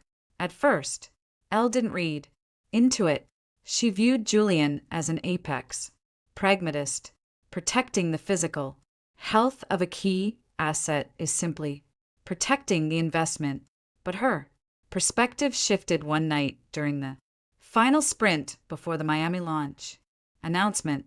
She stayed in the West Village studio until 2 a.m., fine-tuning the architectural lighting, schematics. Everyone else was gone. A quiet knock on the door startled her. She looked up. Julian stood in the doorway. At 2 a.m., he wore a dark, bespoke suit over a white shirt, the top buttons undone, looking like he had just left a high-level political fundraiser. He held a discreet paper bag from an exclusive 24-hour Manhattan culinary club. "Still here," he stated rather than asked. It was as if he already knew. Elle blinked, surprised. "Mr. Pierce, are you passing through?" He walked in, setting the bag on her desk. Inside was a container of hot, soothing ginger, scallion congee, and a box of Pierre, her macarons. "Your chief of staff mentioned you skipped dinner." Elle stared at the warm food, and a lump formed in her throat, not entirely out of being touched, but from a bizarre sense of déjà vu. She remembered the countless times she had woken up in the middle of the night to simmer oats and portion out antacids for Andrew. No one had ever done it for her. She was always the caretaker, and now the most powerful man in New York City had taken a detour at 2 a.m. just to bring her a hot meal. "Thank you," she managed, her voice a little thick. Julian didn't sit.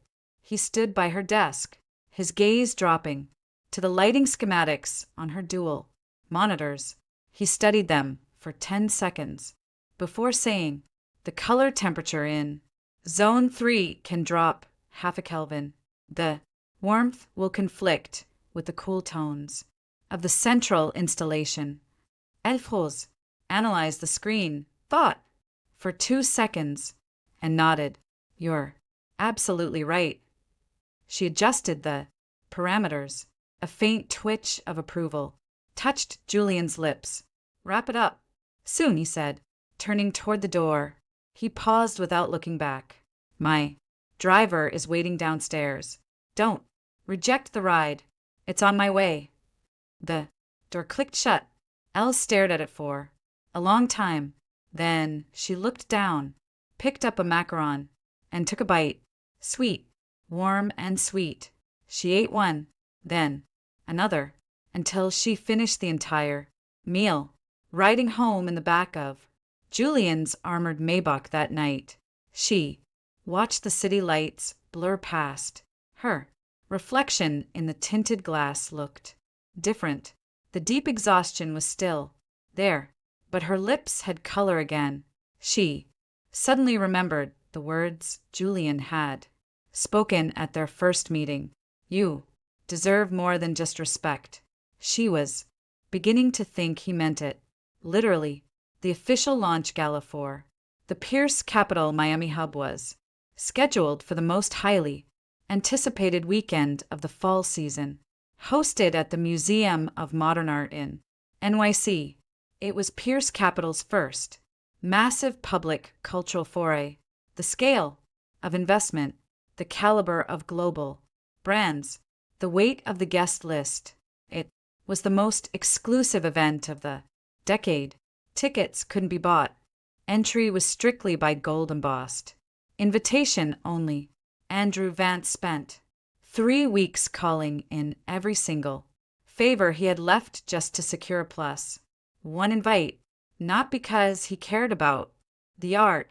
He knew the CEO of Pierce Capital would be there, and to save the sinking Vance Group, he desperately needed to network with the true gods of Wall Street. But he had a second burning motive. His private investigator confirmed Eleanor Sterling was the lead architect of the project. She would be there. Just thinking about seeing her made Andrew's heart hammer against his ribs, a sickening cocktail of anticipation, terror, fury, and an agonizing, unquenchable thirst. Over the last 2 months, Andrew had lost 15 pounds. His cheekbones jutted out. His jawline was a razor edge of tension. His eyes were permanently sunken. He looked gray and hollow, yet he armored himself in a bespoke tuxedo, making sure his PC, Philippe watch, and platinum cufflinks were flawless. Savannah naturally insisted on accompanying him. She had spent 3 days prepping a new blowout, a new dress, this one she bought herself, a high-end designer knockoff. Since her access to Andrew's wealth was cut off, she twirled in front of the mirror, offering a timid smile. Drew, do I look pretty? Andrew gave her a dead vacant glance. Let's go. The MoMA facade had been transformed into a moving digital art installation, glowing like a sapphire in the heart of Midtown Manhattan. A 50-meter red carpet led to the entrance, flanked by a wall of screaming paparazzi. Flashbulbs detonated continuously as Wall Street titans, tech billionaires, politicians, and A-list celebrities walked the carpet. Andrew walked in with Savannah on his arm. From the moment he crossed the threshold, his eyes began scanning frantically like radar, searching every corner, every face, every silhouette. He didn't see her. His stomach plummeted, but he forced himself to grab a flute of Dumperon and attempt to network. However, the elite crowd looked at him with polite, icy distance. The stench of the runaway bride fiasco still clung to him. None of these seasoned sharks wanted to board the sinking ship that was Vance Group. Savannah gripped his arm tightly, her smile looking like it was stapled to her face. She felt the judgmental stares, the mockery, the disdain, but she held her chin up, repeating a mantra in her head. I am Andrew Vance's woman. I belong here. At 9 p.m., the ambient lighting in the massive atrium suddenly dimmed. A single, brilliant spotlight pierced the darkness, illuminating the grand staircase like a divine pillar of light. The low hum of the crowd died instantly, replaced by a ripple of whispers, spreading outward. She's here. Who is that? My God, look at that dress. Andrew whipped around, descending the stairs. Bathed in the spotlight was a woman. She wore a custom obsidian black tom Ford evening gown. It clung to her perfectly, an architectural masterpiece of silk and velvet. A plunging neckline revealed her sharp, elegant collar, bones, while the fabric drank the light, shimmering with dangerous sophistication. Her hair was swept into a flawless minimalist churinan held by a single geometric silver pin. No heavy diamonds, no flashy logos. She didn't need them. She herself was the most blinding jewel in the room. Cold, aristocratic, unconquerable, like a freshly unshaved sword. The moment Andrew recognized the face, the blood in his veins froze solid, his brain short-circuited. A second later, every nerve ending exploded. His ears hung, his lungs seized, his fingers went numb. The champagne flute in his hand tilted, spilling onto his tuxedo cuff. But he didn't even notice. He was completely paralyzed. It was Eleanor Sterling, but it wasn't the L he remembered. The L in his memory was always soft, offering warm smiles and gentle tones, dressing elegantly, but never to outshine him. She always stood half a step behind him, a beautiful, compliant shadow, the woman commanding. The room right now radiated an aura he had never seen. It wasn't arrogant swagger. It was the terrifying, undeniable gravity of a sovereign who controlled her own destiny. She was leaner, sharper, but her spirit had fundamentally mutated. Her eyes were piercing, her posture lethal, her stride unyielding.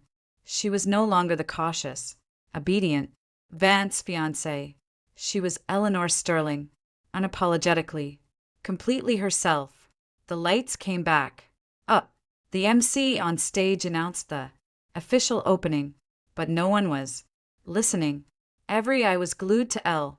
The jaded socialites and billionaires were genuinely a ruck. The women scrutinized the flawless cut of her dress. The men whispered furiously to their aides, demanding to know who she was.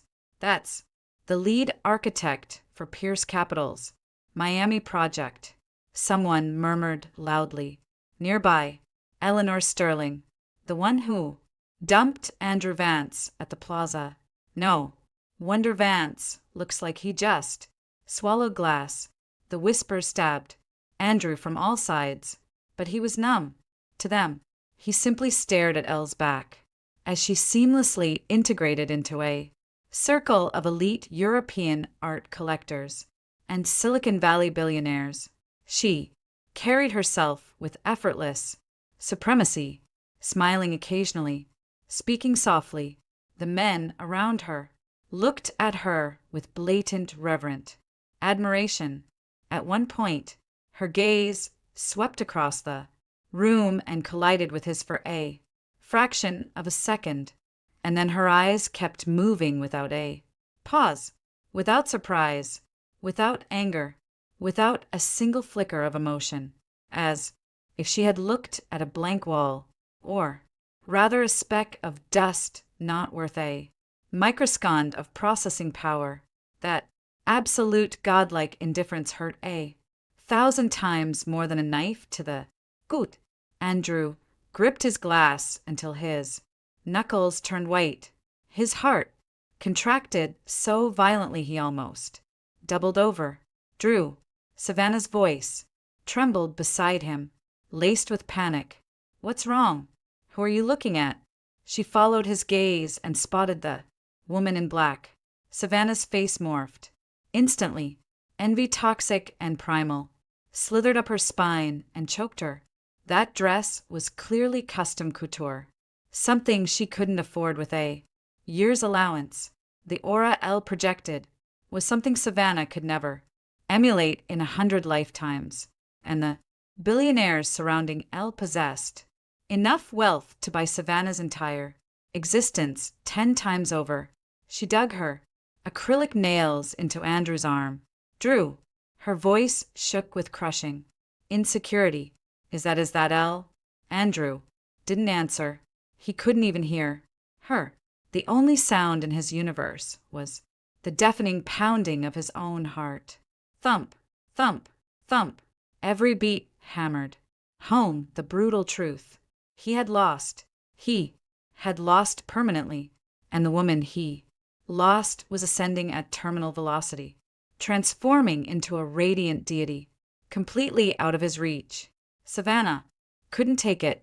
For the first half of the gala, she had forced herself to smile, clinging to Andrew, but her eyes kept darting back to the woman in black. Elle was the absolute center of gravity. Everywhere she went, power brokers fawned over her. Meanwhile, the space around Savannah was a barren desert. No one approached her. When she tried to insert herself into conversations, the elite wives gave her one freezing look and turned their backs. She stood, gripping her drink, her palms sweating, and Drew had disappeared toward the bar. She spotted him standing alone by a marble pillar, his eyes locked onto Elle, his expression as dark and turbulent as a hurricane. Savannah's stomach dropped. Then she noticed Elle walking away from her circle, heading alone toward a VIP lounge area. Her stride was confident, her stilettos clicking rhythmically as if the entire world was her runway. A manic thought seized Savannah's brain. She had to go over there. She had to remind Elle that she was the one who ended up with Andrew, that she was the victor. She slammed her glass down and marched toward the lounge. The VIP area was a semi-open alcove framed by modern sculptures. Elle sat on a white leather sofa, scrolling through an iPad, her long, elegant fingers gliding over the screen. Savannah planted herself directly in front of her. Elle didn't look up. Ellie, Savannah began, forcing her voice into its softest, most cloying register. Tears immediately sprang to her eyes. It's been so long. Elle's fingers paused. She slowly raised her head and looked at Savannah. Her gaze was so completely devoid of temperature. It was terrifying. It was like looking at a malfunctioning Roomba that bumped into her foot. Can I help you? Elle said, her tone deadpan. Savannah flinched under the gaze, but forced a pitiful, triumphant smile. She sat down opposite Elle, folding her hands in her lap, adopting the posture of a grieving saint. Ellie, I'm just so glad to see you tonight, she whispered. How have you been? I've been so worried about you ever since you ran away. Drew has been a wreck. Elle remained silent, merely raising a single, perfectly sculpted eyebrow, taking the silence as permission. Savannah pressed on, her voice dripping with venomous sympathy. I know you hate me. You think I stole Drew from you. But, Ellie, the heart wants what it wants. Drew's heart only has room for me. I can't control that. But even if you want to get back at him, you shouldn't stoop so low as to work as a glorified event planner here. She paused, scanning Elle's Tom Ford gown with a thinly veiled sneer. Or did you find yourself a wealthy sugar daddy? Ellie, you never used to be this kind of girl. It was a masterclass in passive aggression, feigning concern while deploying lethal insults. She wanted Elle to know that no matter how expensive her dress was, she had still lost the man. Savannah finished her monologue. tilting her chin up slightly, a tear artfully sliding down her cheek. She waited for the explosion, the anger, the shouting, the hysterical cat fight. She was ready for it. She was ready for anything except what actually happened. Elle set the iPad down. She slowly looked up, her gaze raking over Savannah's face, the heavily contoured makeup that couldn't hide her cheapness, the poorly stitched seams of her knockoff dress, her nervously twitching hands. Then Elle calmly picked up a heavy crystal tumbler of ice water from the table before Savannah could even register the movement. Elle flicked her wrist, and the freezing water slammed directly into Savannah's face. The ice water cascaded over Savannah's head, down her nose, over her lips, and seeped into the collar of her dress. Her painstakingly applied 3-hour makeup job instantly dissolved into a muddy disaster. Mascara ran in black rivers, foundation streaked, and lip gloss smeared across her chin. Ah! Savannah shrieked, leaping off the sofa as if electrocuted. Elle stood up. In her stilettos, she towered over Savannah, projecting a physical and psychological dominance that was suffocating. She looked down at the dripping, pathetic mess. Her gaze was as cold as a surgeon's scalpel. No anger, just delivering a clinical verdict. Savannah, Elle began, her voice low, but carrying the weight of a sledgehammer. Open your pathetic eyes and look around. Look at whose event this is. Savannah trembled violently. In my eyes. Elle tilted her head slightly, a razor-thin smirk gracing her lips. You and your precious Andrew Vance are nothing more than toxic assets written off the balance sheet. Written off. Get out. Just 2 words. Savannah's knees buckled. She collapsed back onto the sofa, her face chalk white, her lips quivering. She opened her mouth to scream, but her throat clamped shut. Elle's aura crushed her like a glacier, making it physically hard to breathe. Icy water dripped from her chin, ruining her fake dress. The black mascara made her look utterly deranged. Elle didn't spare her another glance. She picked up her iPad, preparing to leave.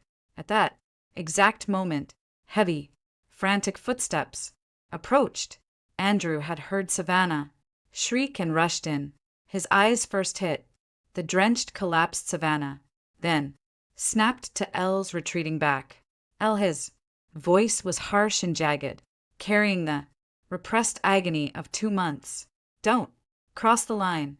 Elle stopped. She turned slowly to face Andrew. He looked terrible, sunken eyes, hollow cheeks, drained of life, but his gaze still held that nauseating, arrogant entitlement, even at rock bottom. He refused to bow his head. The line. Elle looked at him. Her voice is conversational, as if discussing the weather. Are you absolutely sure you want to use that phrase with me? Andrew's chest heaved. He searched her face desperately for a trace of hatred, a trace of lingering attachment, anything from the past he could grab onto. He found nothing. She looked at him like a total stranger. Worse than a stranger.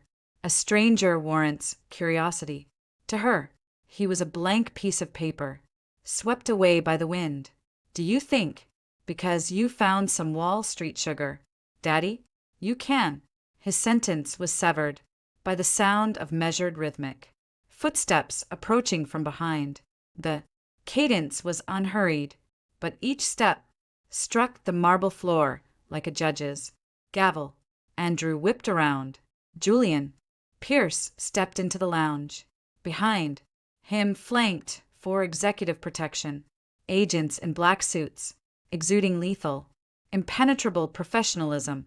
But Julian's presence dwarfed them all. He wore a dark charcoal suit jacket draped casually over his shoulders. His stride was relaxed, but radiated absolute, territorial control. His amber eyes swept briefly over Savannah like one registers a stain on the carpet before, locking entirely onto Elle. He walked directly to Elle and with fluid, unhesitating naturalness, placed his hand on the small of her back. It wasn't an aggressive gesture of possession. It was an impenetrable shield, a silent declaration to the room. She is under my protection, and no one breathes near her without my permission. Elle stiffened slightly, but didn't pull away. Julian's hand was warm and solid. Through the silk of her dress, she felt his heat. She felt his fingers press gently, a silent check-in. Are you okay? Then Julian slowly turned his head to look at Andrew. He looked down at him, not because of his height, though he was taller, but from the innate, terrifying altitude of a true apex predator looking at a bug. His gaze was glacial, no anger, no disdain, just pure absolute supremacy. Mr. Vance, Julian began. His voice was low, but every syllable punched through the air like armor-piercing rounds.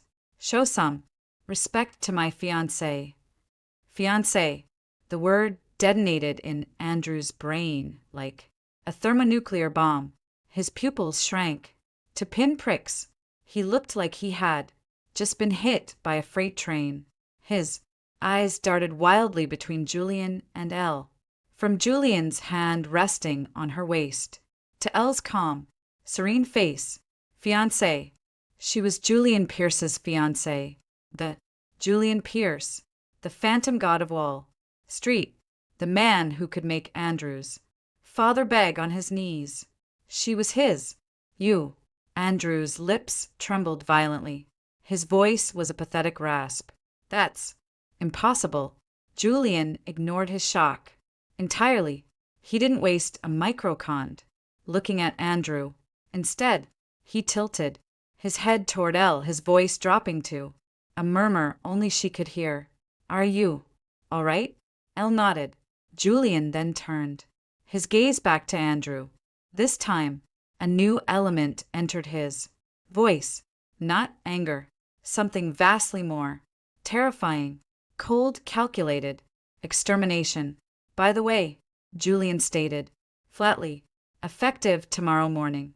All Vance Group credit lines held by Pierce affiliated banks will be frozen. Your pledged shares are already sitting at the margin call threshold, aren't they? Julian paused. The corner of his mouth twitched in a microscopic, lethal smirk. I'm initiating a short position on Vance Group. Andrew's knees gave out. The blood literally vanished from his face. His extremities turned to ice. His mind went completely blank. His heart seized. Then, released with a pain so blinding he nearly collapsed, shorting Vance Group with the financial nuclear arsenal of Pierce capital behind it. This wasn't a threat.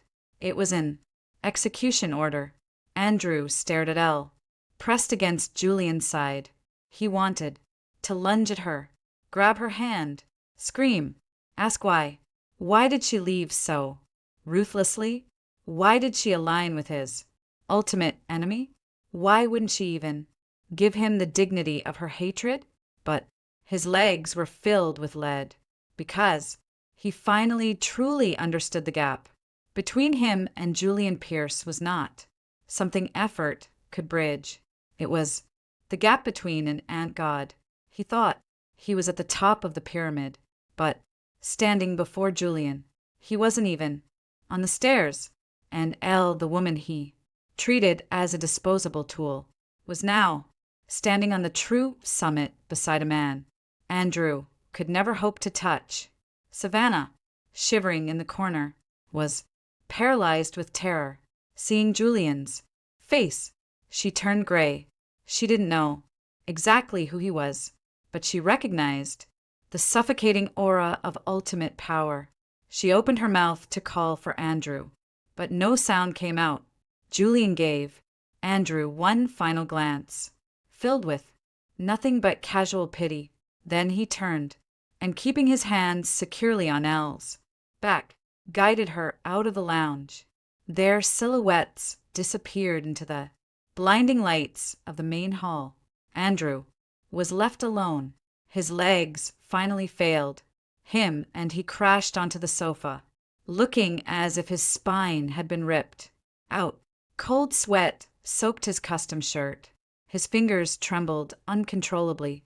Savannah crawled over, her wet hand grabbing his sleeve. "Drew, don't touch me." He violently shoved her away.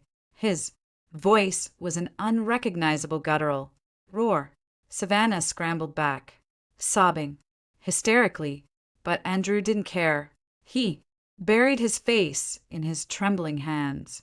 His heart felt like it was detonating, not because of the margin call, not because of the impending corporate bankruptcy, but because of the way she had looked at him with complete, absolute, undisturbed indifference. It was infinitely worse than hate. Hate implies you still matter. To her, he was nothing. The next morning, the nightmare became reality. Julian Pierce kept his word.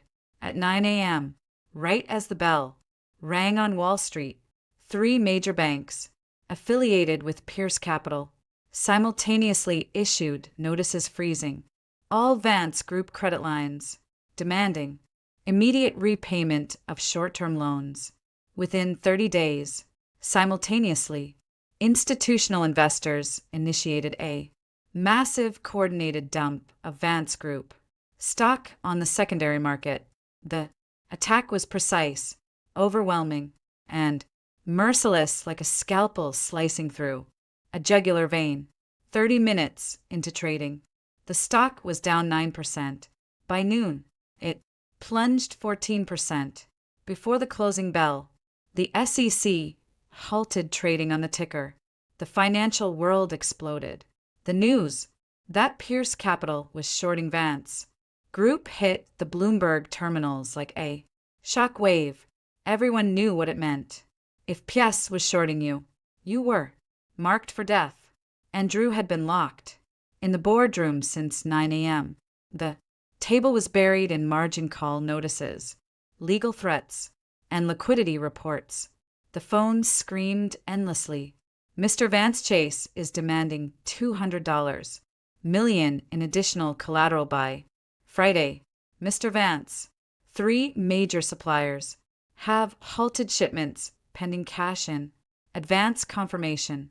Mr. Vance Legal says if the stock drops another point, when trading resumes, the banks will liquidate the pledged family shares. Every update was a knife to the gut. Andrew sat at the head of the table. His legal pad was blank. His eyes were bruised and sunken. His lips cracked and wait. At 4 p.m., the fatal blow arrived. The CFO walked in, his face looking like a corpse. "Mr. Vance, we have a leak. Speak." Pierce Capital's legal division filed a whistleblower report with the SEC this afternoon. The CFO's voice shook regarding accounting irregularities in our corporate art acquisition division. Andrew's head snapped up. What irregularities? Inflated appraisals and undisclosed related party transactions. Sweat poured down the CFO's face. They alleged that, for the past 3 years, we've systematically manipulated art valuations to funnel off book capital. The evidence packet they submitted is bulletproof. Andrew stopped breathing. The art acquisition division, that was Elle's old department. She knew every transaction, every appraisal, every wire transfer. If anyone knew where the bodies were buried, it was her. No, not if. It was her. The illegal funneling was executed by Andrew and his uncle. Elle only handled the legitimate curatorial work, but as the division head, she had to have noticed the shadow ledgers. She knew. She always knew. But while she was with him, she never breathed a word. And now she had handed the executioner's axe directly to Julian Pierce.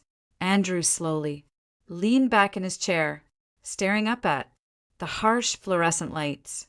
He suddenly burst into laughter. It was a broken, jagged sound, like coughing up shattered glass. She was brutal, 1,000 times more brutal than he could have ever imagined. She wasn't just getting revenge. She was methodically, surgically dismantling his entire empire brick by brick. That evening, Richard Vance, lying in his hospital bed, saw the CNN alert about the SEC investigation. The monitor screamed. His blood pressure spiked to 230. The doctors rushed in with the defibrillator. They saved his life, but the right side of his body was paralyzed. A massive stroke. Andrew received the news sitting in the darkened boardroom. The city lights flickered outside. He picked up his phone. A text from his uncle, the vice chairman. Emergency board vote concluded. Your tenure as CEO is terminated effectively immediately. Andrew stared at the text. He set the phone down carefully, stood up, and walked to the floor to ceiling window. New York City sprawled beneath him, an endless grid of power and light.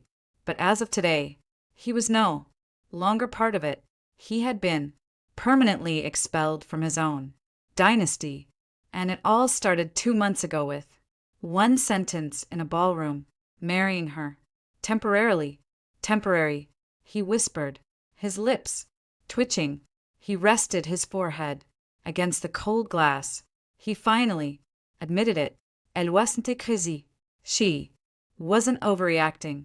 He deserved every single second of this agony. He had never been worthy of her. The rain was apocalyptic, as if the sky had ripped open to drown the city. Water smashed against the asphalt, kicking up a blinding white mist. Andrew Vance stood in the torrential downpour outside L's West Village, Brownstone. He didn't know how he found the address. Maybe it was the PI's final report before the checks bounced. Maybe he remembered her mentioning the sycamore trees. He was soaked to the bone. His hair was plastered to his skull. His ruined, bespoke suit covered in street grime. His Italian leather shoes waterlogged. He had been standing there for 40 minutes. A doorman from a neighboring building tried to shoo him away, but he didn't move. Eventually, the doorman gave up. Andrew stood like a shattered gargoyle abandoned in the storm. It was all over. After the trading halt lifted, Vance Group stock gapped down to penny stock territory. Federal agents raided the headquarters, seizing servers. His uncle was appointed acting chairman and immediately threw Andrew under the bus, claiming the fraud was Andrew's rogue operation. His family disowned him. Savannah was gone, too, the day his AMX was declined. She packed her bags and vanished without a word, stealing 2 limited edition Rolexes from his dresser. The irony was suffocating. Every woman in his life left the exact same way. The only difference was Elle left millions in Hermes and diamonds behind as a monument to her pride, while Savannah took everything that wasn't nailed down. He had nothing. No power, no money, no family, only the freezing rain and the warm light glowing from the 3rd floor window of Elle's studio. He stared up at the light. The rain washed over his face, mixing with tears he could no longer hold back. His lips were blue, his body shivering violently, but he couldn't feel the cold, the void inside Him was infinitely colder. At 7:13 p.m., the light in the window turned off. His heart hammered against his ribs. 5 minutes later, the heavy glass door of the building pushed open. Elle walked out. She wore a classic camel trench coat and held a clear umbrella. Her ankle boots clicked sharply against the wet stone steps. She was looking at her iPhone, typing a quick reply to an email. The moment Andrew saw her, the last of his strength evaporated. His knees buckled and he collapsed heavily onto the flooded sidewalk, splashing filthy water onto his face. He was on his knees. The rain hammered his skull, washing away the final shreds of his dignity. Hearing the splash, Elle stopped. She looked up. 3 yards away, a man was kneeling in a puddle. His ruined suit clung to his emaciated frame. His face was ghostly pale, his lips blue, but his eyes were violently bloodshot, desperate red. He looked like a madman who hadn't slept in weeks. Elle stood perfectly still under her umbrella. The rain cascading off the plastic dome created an impenetrable barrier between her world and his. She didn't speak. Elle, Andrew rasped. His voice was completely broken, barely audible over the storm. His atoms apple-bobbed agonizingly. Elle, he crawled forward on his knees, his hands scraping against the rough NYC concrete. His fingers were pruned and white. He looked up at the woman on the steps, rain and tears streaming down his face. I was wrong, he sobbed. I was so wrong. It wasn't a game. In that moment, Andrew Vance's arrogance, his entitlement, his superiority, it all shattered and washed into the gutter. I kicked Savannah out. No, she left. He gasped for air. Elle, since the day you left, everything collapsed. I haven't slept. I haven't eaten. I spent 2 months realizing you were never temporary to me. You were never temporary. He dragged himself closer, his trembling hand reaching out toward the hem of her trench coat. I'm begging you, come back. We can start over. I'll give you the wedding on whatever terms you want. Anything you want. It's yours. Just come back. I can't live without you. Those last 5 words tore from his throat, like he was vomiting his own soul. He slumped forward, completely hollowed out. The rain beat down on his neck. He didn't even have the strength to shiver. Elle watched him for a long time. Her expression did not shift a millimeter.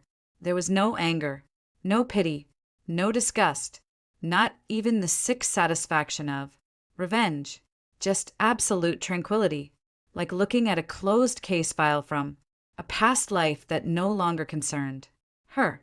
Then she moved. She slowly descended the steps. 1, 2, 3 steps. The umbrella remained perfectly steady over her head. She stopped so close to Andrew he could have touched her knee. Elle crouched down. She knelt on one knee in front of him.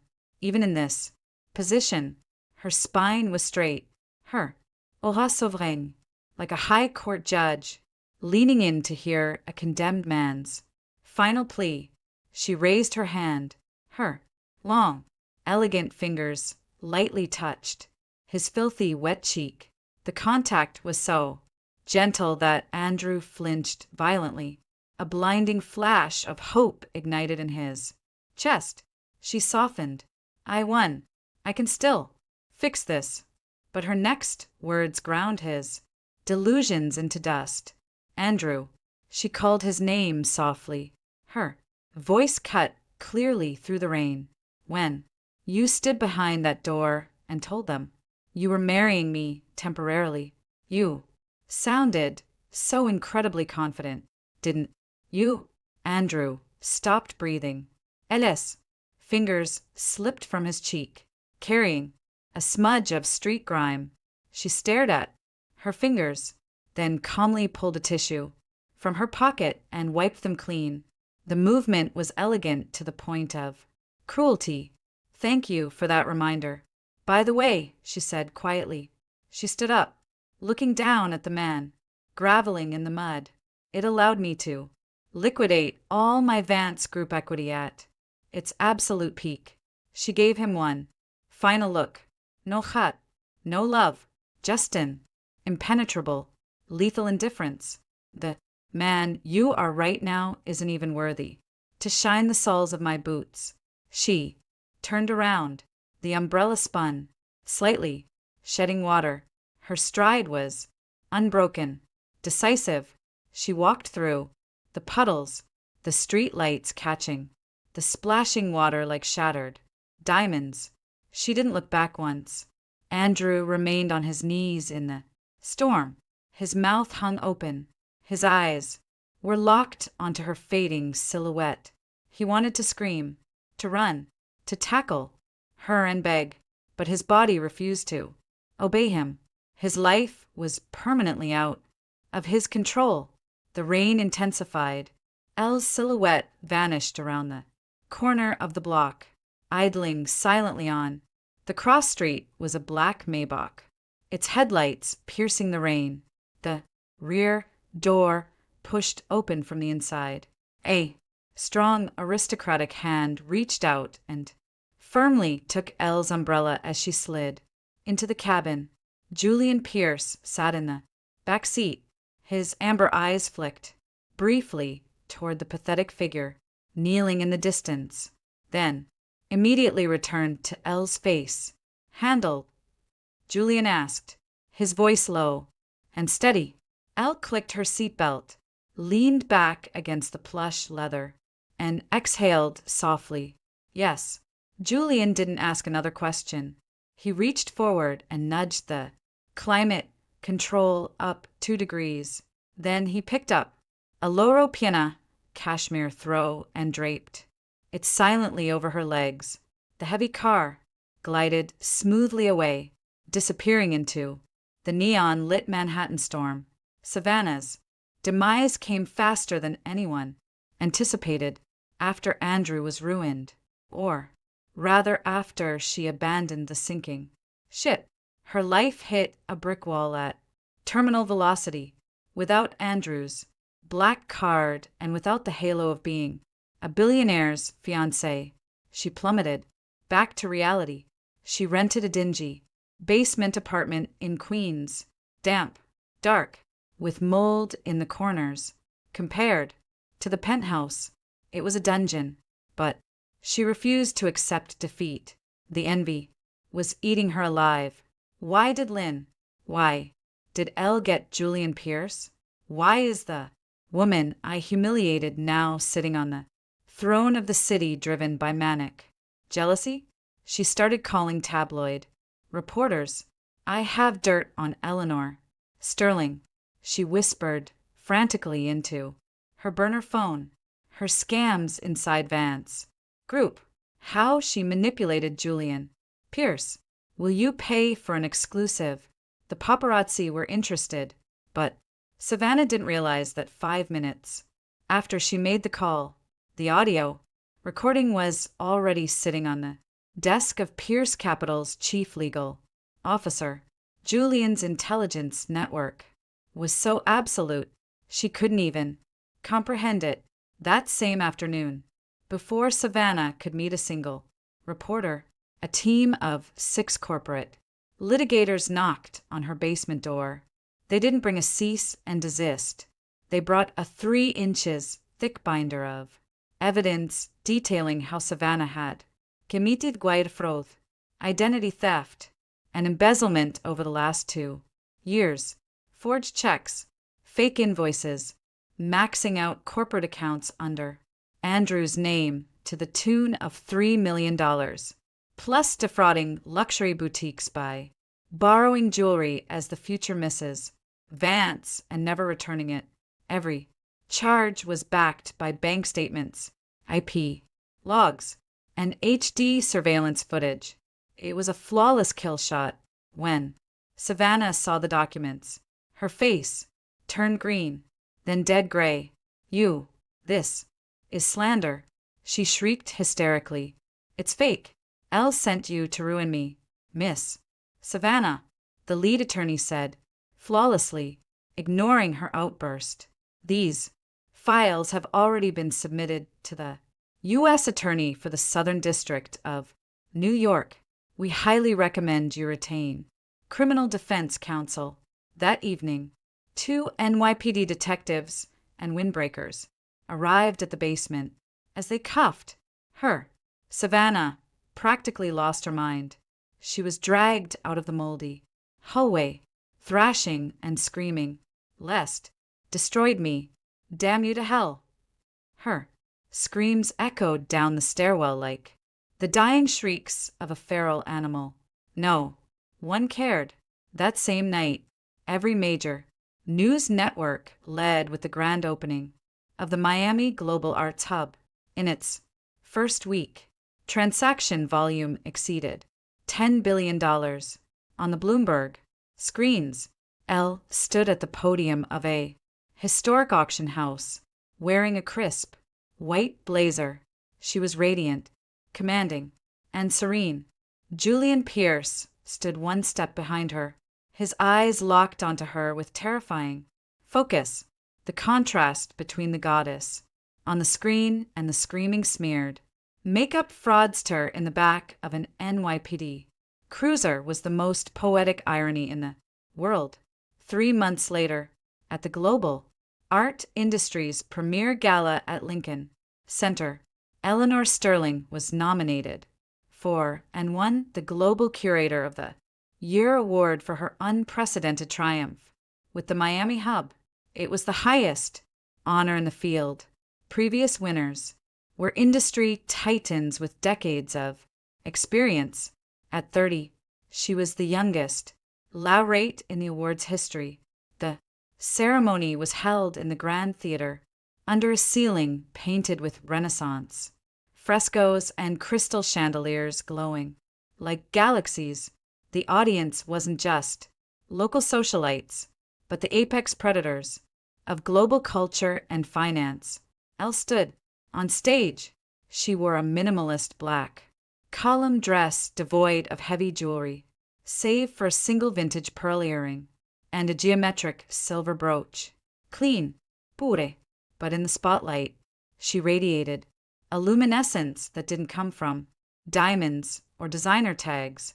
It came from a woman who had conquered her universe, emitting an unbreakable inner peace and supreme confidence. In the front row sat Julian Pierce. He wore a midnight blue tuxedo, his posture relaxed, but his focus absolute. From the moment Elle walked on stage, he never looked away. In his amber eyes was a deep, unmasked pride.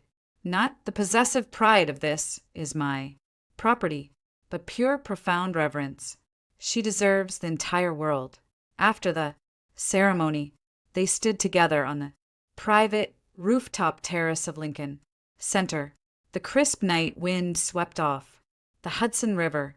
The Manhattan skyline sprawled beneath them like a carpet of crushed diamonds.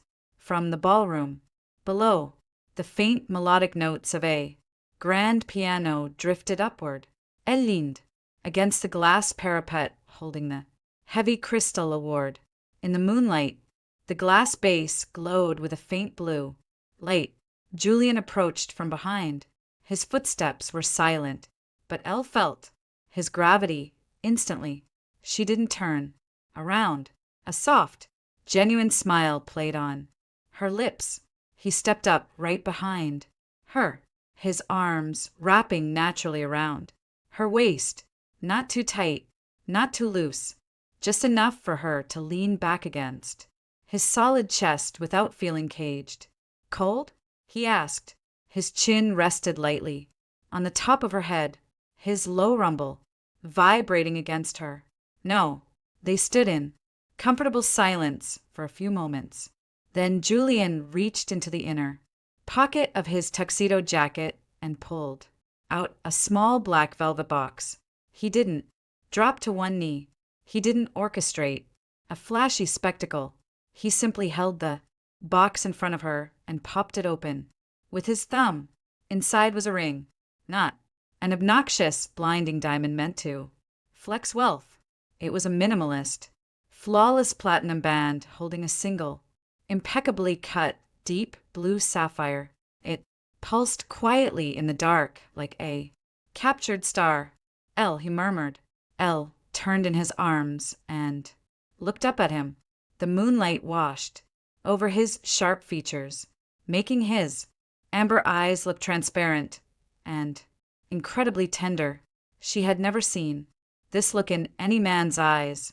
No possessiveness, no condescension, no unspoken demand that she owe him her life, only equal, sincere, bottomless devotion. In my empire, Julian said, his voice deep, growly, and absolute, having weighed every syllable 1,000 times. There will always be a throne for you. Elle looked at him, then at the quiet sapphire in the box. She remembered that rainy night at the rehearsal, the heavy 6-carat diamond, the cruel mockery, the bone-chilling cold. It felt like an eternity ago, belonging to a different lifetime. She raised her left hand. The faint tan line on her ring finger had vanished entirely. Julian slipped the ring onto her finger. The heat of his skin brushed hers for a fleeting second. Elle looked down at the quiet blue sapphire catching the moonlight. She smiled, not a polite society smile, but a radiant, slightly mischievous, soul deep smile like the first blossom breaking through the snow. She reached up and took his hand. Okay, she whispered. The wind blew past them, fluttering the hem of her dress, carrying away the last ghosts of her past. The city breathed quietly beneath their feet. She was finally standing on the absolute summit, not because of the man holding her, but because she had climbed there herself.